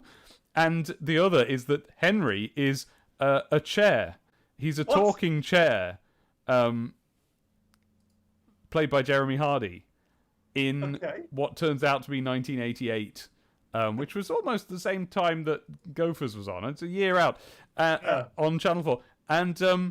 And it was like a sort of semi-educational sitcom about an alien who takes the form of a dining chair and infiltrates a human household and learns about life. And what does that possibly educate you on? Well, because the chair is going like, teach me about this, child, and the child does, But that was a sort of a show reel for that. It came out on YouTube recently, and it was one of those things where clearly the person who worked at the production company had to personally put this up on YouTube. It isn't something anyone else is just randomly putting up or ever videoed off the telly or found important at all. But they always do eventually creep their way back. You'll find these. I think I'll find everything I'm missing at some point. Yeah. I'm just now going to look for Under the Bed and see if that shows up. I mean, Mr. Boogedy is a good example of this because I mean, like the article I was reading where I was getting these historical facts about it, that was an older article from like 10 years ago or whatever. Yeah. And in the context of that article, they're talking about like, oh, Mr. Boogedy's just celebrated this anniversary, and like, these fans of it are the only people who remember it, and it's never been released on any kind of form. They never released it on DVD. There's a petition to get it and Bride of Boogedy released online. Yeah. But it's only got X number of signatures, and Disney haven't responded to it. You know what I mean? So 10 years ago, I think you'll find Disney have responded to it because it's now released in digital online. There it is, exactly. But that's an illustration of what you're talking about. Anything that you're thinking of that it does look like, that is a hopeless case. Yes. That is never coming back. Yeah. Maybe it will. I mean, especially if Disney did it. But so yeah, like I was saying before, I'm not sure if I got cut off during it, but maybe the problem, I suppose, isn't that Disney are too good at curating their garbage. It's just everyone else should be equally as good. Yeah. Because, yeah, all culture deserves to be... It deserves to continue existing. Yeah. You know what I mean? Oh, and hey, oh gosh, maybe Under the Bed is about to get a revival, because I've just found it on IMDb, and it says... A young girl kicks all of her rubbish under the bed, creating a monster which she and her brother must fight. A funny family film with cameos from the goodies. Well, we've just lost Tim Brooke Taylor, so it's time to unearth all of the rare Tim Brooke T episodes of things. So here we go. Well, there's a very interesting question for you in the chat there from Andy. Okay, hang on. That I think you should provide an answer to. Okay, Andy says, my missus has the biggest crush on you, Dave. You can do better. She genuinely wanted me to see how much it would cost to hire you as a singing telegram for her birthday. Well, during quarantine, I'm afraid it's out of the question. Wait, you can do it on YouTube. Oh, does that count? I thought you have to show up at the doorstep and be like, I am your singing telegram. I'm sure in this... Well, depends. Andy, when's her birthday? Maybe we can plan this. Yeah. And the cost, we'll have to decide whether it's a flat rate cost or a monthly Patreon subscription. Yeah, I'm leaning towards that. Yeah, no, I know. Yeah. Shall we open up the floor to a question? Oh, yeah. November. Oh, there's a chance. You never know. Chance, yeah. Because I think we're boogedied out. I think we're yes, sir. I can boogedy no longer. Yeah. I can't even form sentences now. Oh, do you not want to take a question then? Yeah, I'm perfectly happy to take questions. Yeah. Okay, well, Sean Roach Watson said, will you ever finish The Way of Kings, Dave? Ha ha. This is in reference to a series of videos I made 4 years ago, I want to say. When was the last update in that? About 4 years ago, where I was reading chapter by chapter through very long books. And I just looked at it and I realised that it would take the rest of my life even to finish the first book. And so I would still like to do it, genuinely. Yeah. But I don't know if that's possible. So I don't know if I can. But I'm continuing to read the books. I'm on the third one now. Wow. So maybe I should do some kind of general wrap-up video about them all. But of course, it's been that long since I read the first book that I can't really remember that anymore. Yeah, because your entire Bulmer's Bookshelf series is based around this concept of a chapter-by-chapter read-through of various books, right? Yes, it was a whole YouTube channel just for this book. Yes. Did you ever finish any of the books that you... Well, there was only that book. That was the one. You started the novelization of Star Wars The Force Awakens. Oh, yes, so I did. And then that just turned out to be rubbish, so I stopped. Yes. Yeah, that turned out literally to very disappointed by that one, because the same author did the novelization for the original Star Wars film. And it was interesting and expanded the story a bit and had a different interesting take on things. Yeah, no, the Force Awakens one was painfully by the script. It was literally just the script written down. Right. Very dull. Yeah, okay. No flair added at all to compensate for the fact that you don't get to see the charismatic people who are in the film. Yeah, yeah, and that's not a...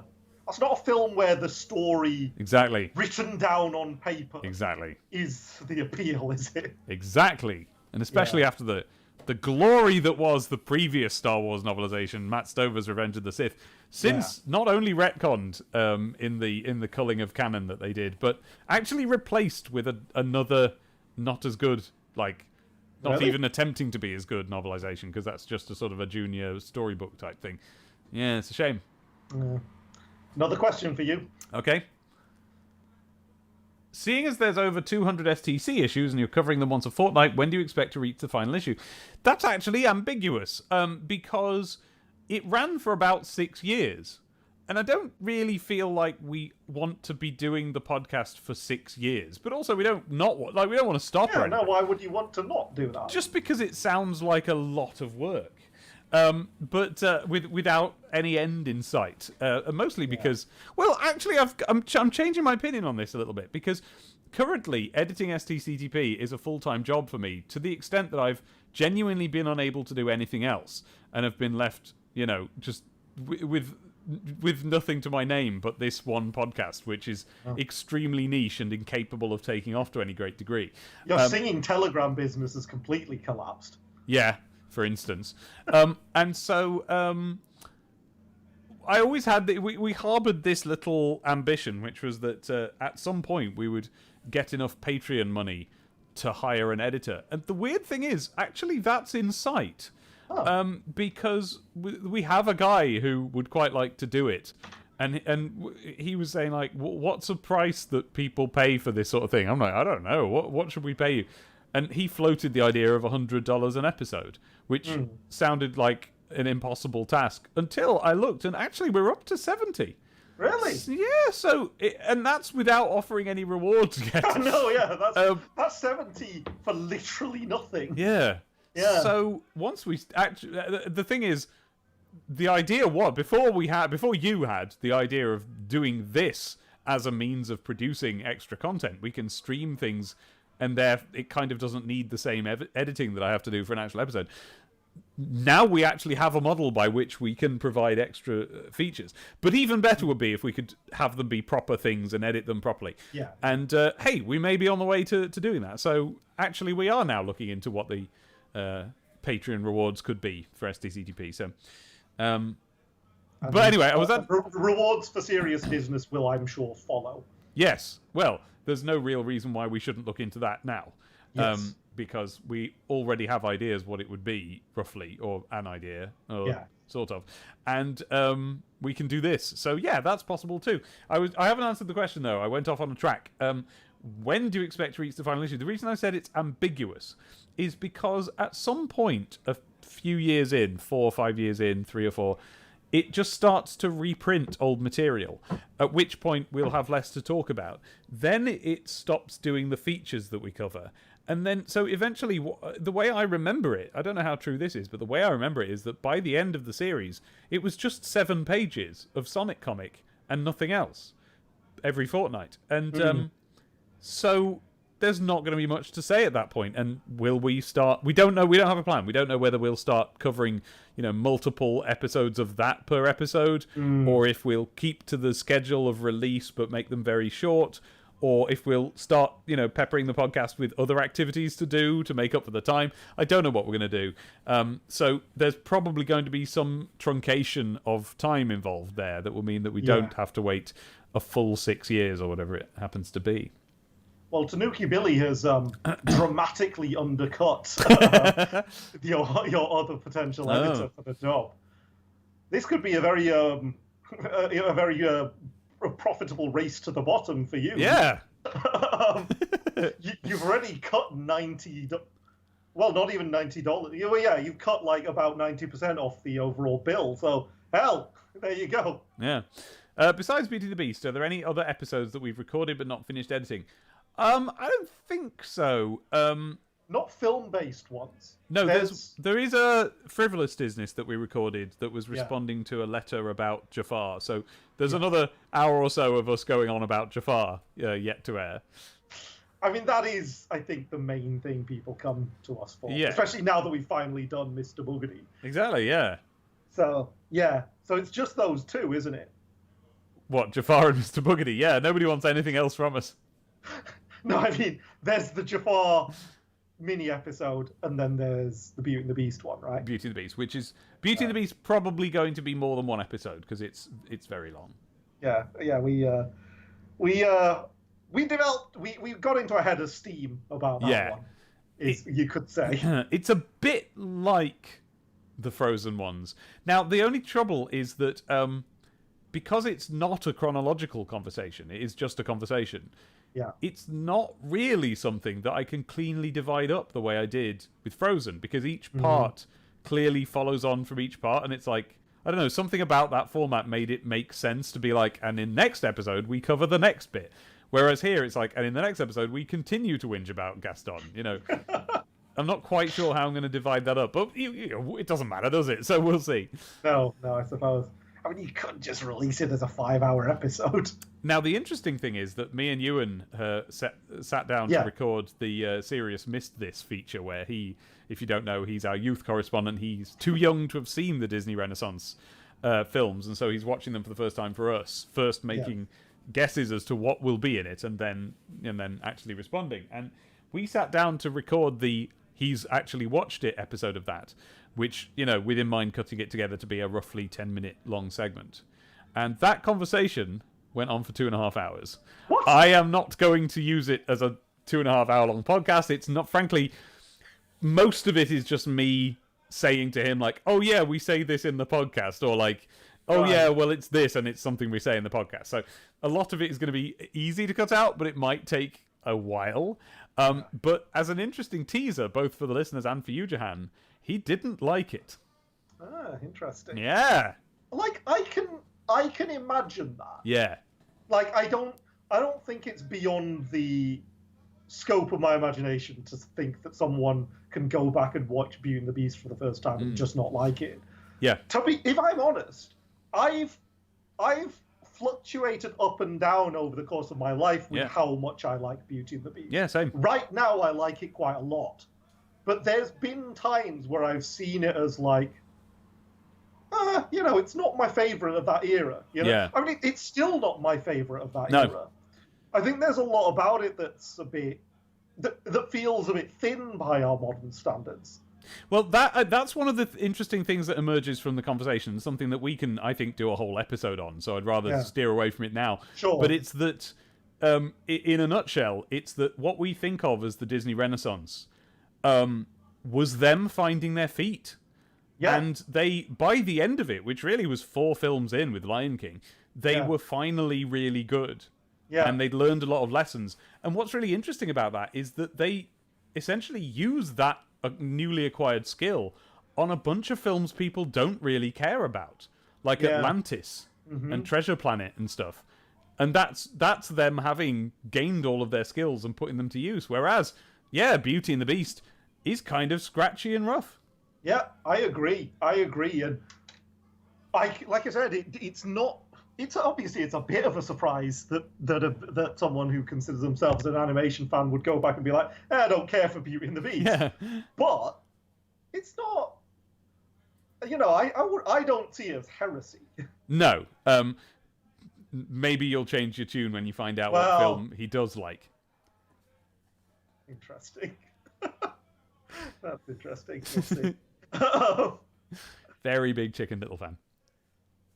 What? Wait, no, what? Is that a joke? Nope. And you can wait and listen to Serious Missed This on our Beauty and the Beast episodes soon to come. Chicken Little. That's what I said.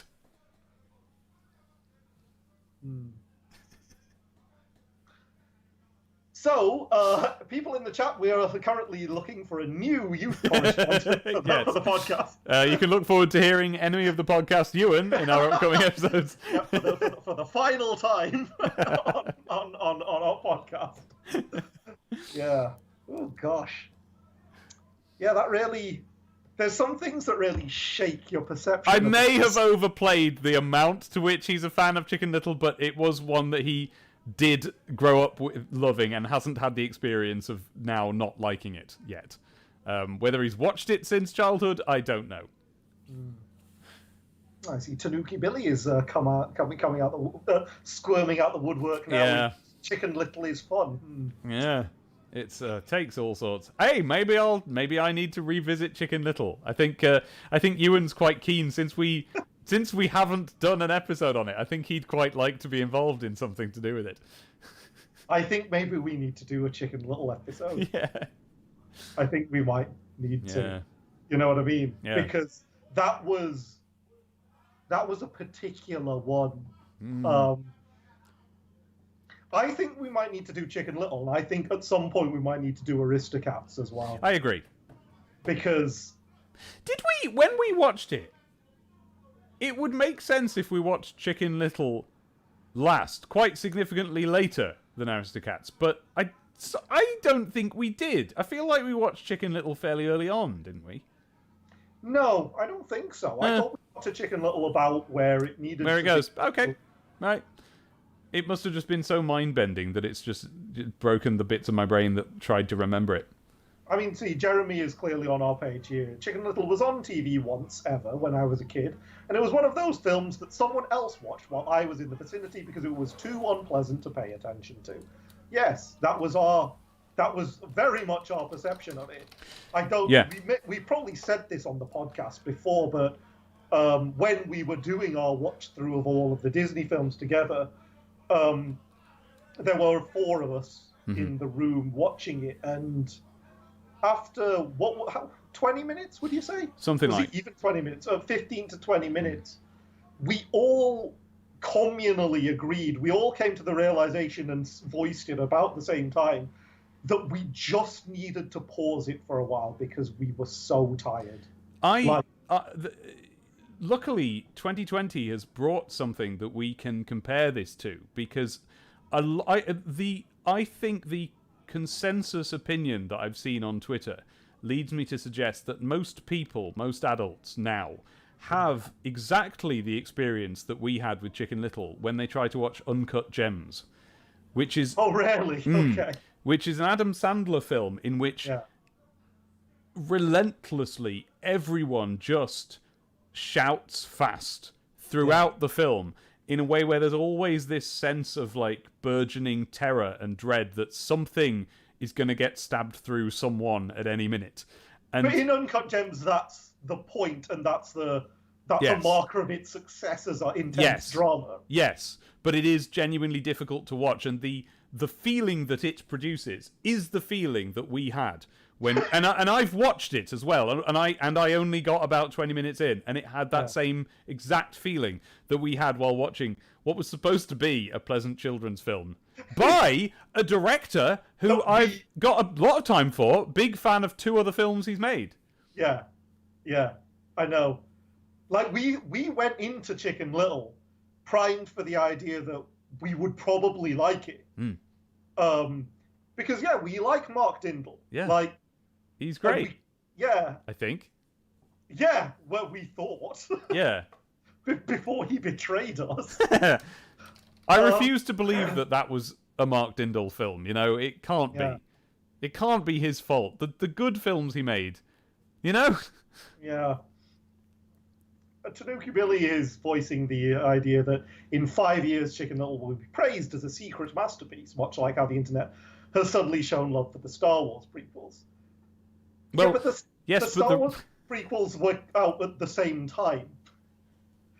Like, oh yeah, that's true. If that generation, like the generation who was showing love for the Star Wars prequels, they are the Chicken Little generation. I've got news actually. I've always been a little bit sad that after the 1-2 punch of Cats Don't Dance and Emperor's New Groove, both of them, you know, not perfect but phenomenal cartoon films that I love. Yeah. The next thing he directed was Chicken Little, and that was it. He didn't direct again, and I was always very sad about that because it felt as if unfairly, you know, his career was cut short. But I'm pleased to announce that he's currently working on Garfield. Oh. Brackets pre-production 2021 as director, and God, which Mark Dindal are we gonna get? Because either of them would be perfect for Garfield, because Garfield has a lot of awful films, but what if it had a good one? So either way, I'll take it with a pinch of salt though, because I've seen Mark Dindal attached to stuff at various points. Okay. In recent years. Yeah. And he just. I think he's tried to be attached to various projects, and they've just all fallen through for one reason or another. Right. So he's not dropped off the face of the earth. He's just not managed to actually get a film made since then. By the way, I've loaded up the IMDb for Garfield, and the trivia, the Did You Know trivia section, it goes, Did you know, trivia, the 39th computer-animated film to take the name of the protagonist, or protagonists, after Shrek 2001, Jimmy Neutron Boy Genius 2001, and it just goes through them all. Wow. Is that trivia? In fact, I was going to say, is that trivia? It's like, no, that is the purest definition of trivia. Yeah, and it's so trivial that I'm fairly sure it was algorithmically generated.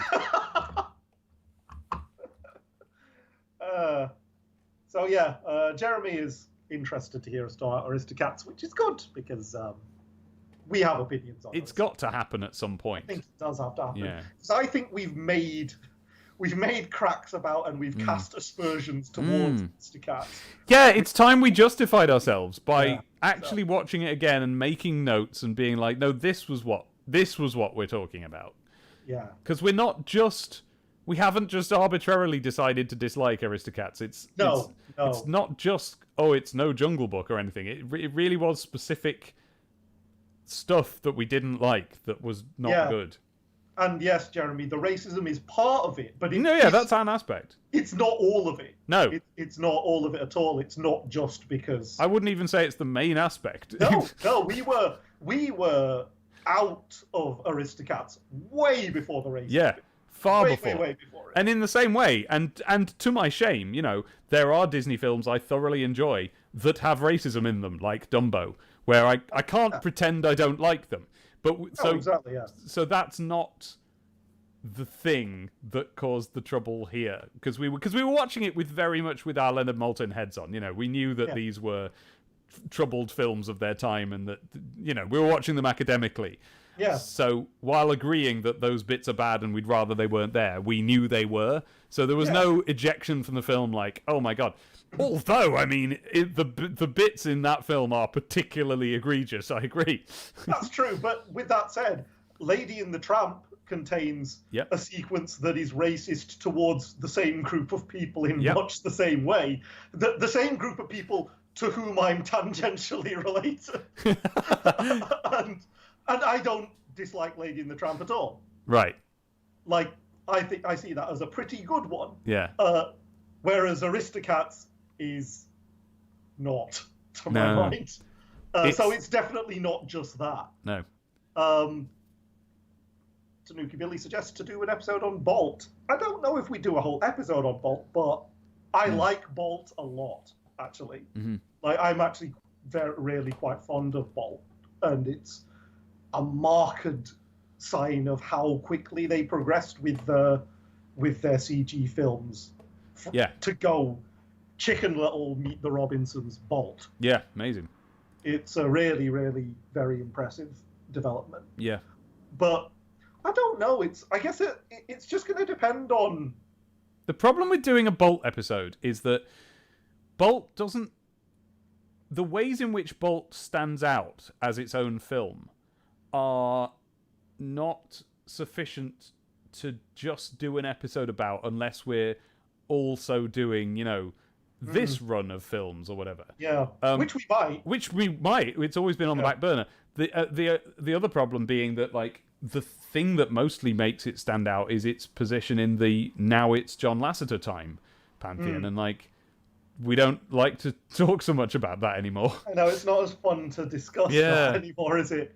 Even though you kind of have to when you're talking about Disney historically in any sense. Yeah. And hopefully in future years we'll have a better way of talking about that, because it's as uncomfortable as it is right now.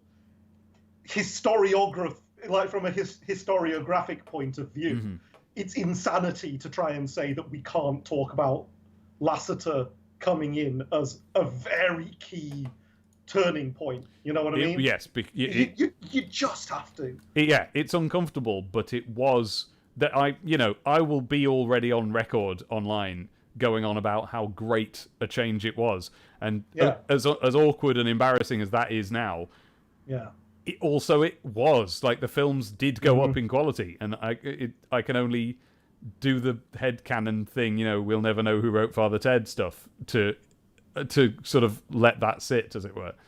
But you do that as a viewer, you do that as a to sort of make yourself comfortable as an individual person watching trying to have an experience with an individual film. If you're trying to talk about it, as you say, with your Leonard Maltin head on, you can't do that. No. You have to take the rough with the smooth, and you have to grasp the nettle. And that means that if you try and talk about Meet the Robinsons and Bolt and so on, and you try and essentially it's inevitably going to end up being about that as well, and that's not necessarily something that we want to talk about right now. That's it. So it is a little bit, it's a tricky one to handle. It's not something I want to foist on a listening audience just for no reason. And yet if it was part of the longer, like, here's a list of films, it would kind of, I don't know, it feels more comfortable that way. But this is just off the top of my head tonight, Yeah, no, I mean, look, frankly, no one wants to listen to an episode of us trying to mealy mouth our way around that. Exactly. Which kind of, I feel like if we tried to do it with my current mindset, it sort of would be like we did maybe a bit of distance. Tanuki Billy, the question of what they did after Bolt until Tangled, they did Princess and the Frog. That's it. Yeah. That was the only thing that fitted in that gap. I would like to talk about that run of films at some point. Yeah. Because it's such an interesting run. It really is, yeah. From Chicken Little to Meet the Robinsons to Bolt to Princess and the Frog, Tangled, and everything that came after that. Like, I've so much love to give for so many of those films, and I want to chat about them. Yeah. Well, a lot of it will depend on how we do in terms of the live action stuff, like when we run out of those, which is probably quite soon in a sense. Yeah. Because we've done, how many do we have left? I don't know. We've got Christopher Robin. Yeah. Poppins Returns. Yeah. If that counts as one. Yeah, we'll do Mary Poppins Returns. Yeah. Dumbo. Dumbo. We've done Aladdin. Yeah. We've done Lion King. Yeah. Are there more? Well, I mean, I don't know that there's more already out. They're still Maleficent 2. Maleficent 2 still happening. So I guess it's a question of Little Mermaid. So they are still making them. Yeah. And Mulan's obviously. Oh yeah. But no, we're more or less caught up, aren't we? Nearly, not quite, but nearly. Are we doing the 2 Dalmatians films? I don't know. What, the live action, like, 90s Dalmatians films? Yeah, I mean, I'd be up for that. We could. 101 Dalmatians. 101 Dalmatians was my first DVD, and also it was my first safe. Because when I was at university, when I first got to university, my dad gave me a few £20 notes, I think it was about £100, to live on until my student loan came through, which it wasn't going to do for a while. So I was like, right, I'm living among students. Where can I put these notes that no one will ever think to look? And I put it in my live-action 101 Dalmatians DVD box, and sure enough, not a single soul ever went in there. Including the flatmate who, while under the influence of various chemicals, locked herself in my bedroom in order to cause havoc. And the havoc that she caused was that she opened a mint-in-the-box Sonic figure, and frankly, I'm grateful she did, because it was like bursting the bubble of a terrible nerd mindset that I had, and I never kept toys mint again. So she saved you from yourself. In a way, but yeah, as far as I'm aware, she didn't actually find any money. Jeremy's pointed out that there's the Lady and the Tramp remake as well. Yes, yeah. Oh, and we've got to look at that one. Yeah, absolutely, for sure. But yeah, once we I mean, after we've caught up on the backlog of live-action films, Yeah. then we'll still carry on doing them, I'm sure, as they come out. Yeah. But then in terms of, like, if we're doing more regular episodes, we'll find other things to do. Yes. We seem to find ways to talk about things, don't we? I mean, how long have we been talking about... Oh, well, I mean, I know that we've only ostensibly been talking about Mr. Boogedy for this episode, but we have been all at it for almost 3 hours. It's 2.5, but that's plenty, isn't it? It is. So given that, I have faith that we'll find things to talk about. We will. But absolutely, if you guys have any, like, really specific preferences for... Oh, yeah. Give us topics and stuff. Sure, yeah. Whether it's an individual film, whether it's like a run of films, a group of films, or like or a question. Yeah. You know, like anything really. Like that. Part of the nature of this show is it's beyond Disney. It's a little freeform. We don't have to stick to any specific chronology or whatever. Yeah, we've been asked about the direct-to-video sequels. By a few people, and I think some of those would actually be really interesting to look at. Honestly, the only reason that we haven't been doing that up till now is that I think that was like the first idea. I remember, I even remember me and you were coming, and Abby and Jay, we were walking away from Abby's shop and crossing the road up there on the way to the car park, and I remember saying like, "Oh, we should do Return of Jafar" or something like that. And very quickly we realised that the reason I'd said that, this was before we had any podcasts even going, we were just thinking of it, was because it's kind of the first idea you have. And so that's all. That's the only reason. I think we do want to talk about at least some of them, or at least the topic generally. And the only reason we haven't is that I'm just sort of vaguely aware. I think there's another podcast that does that's just those things like that. I think so. But yeah, look, I mean, come on. You can't be a Disney podcast that's not about the parks and never talk about the straight-to-video sequels at all. No. So I'm sure we will. Yeah. Have we thought about going outside of movies and covering TV shows? An episode about the different interpretations of the DuckTales cast could be interesting. Hey, yeah. Certainly could be. It's just obviously TV shows that take more legwork to watch all of that. 'Cause, you know, I know what my mindset with stuff like that is like. I would think to myself like, oh, if I'm talking about DuckTales, I need to watch every single episode of both shows before I feel comfortable talking about it. Yeah. And then it starts becoming. He's even saying now, include a bit on their early comic counterparts. Oh my god! Like, bloody hell, that. Yeah, again, the amount of legwork on that. Love too. I was just thinking about this because I have just finished season 1 of DuckTales and like the new one, and like I've been sitting there because they're so deep in, like, that series has all the lore in it. They're like, yes, we know about all the DuckTales things you can possibly imagine, and we are putting them all in. And I was sitting there thinking like, how much of this comes from comics that I can't access because they're not in book form, or, you know, I've got Life and Times of Scrooge McDuck, but that was itself a sort of tribute to years and years of comics that I don't know are available anywhere. Yeah. So, I mean, we could talk about some of that stuff, but obviously we'd have to approach it a bit differently. Yeah.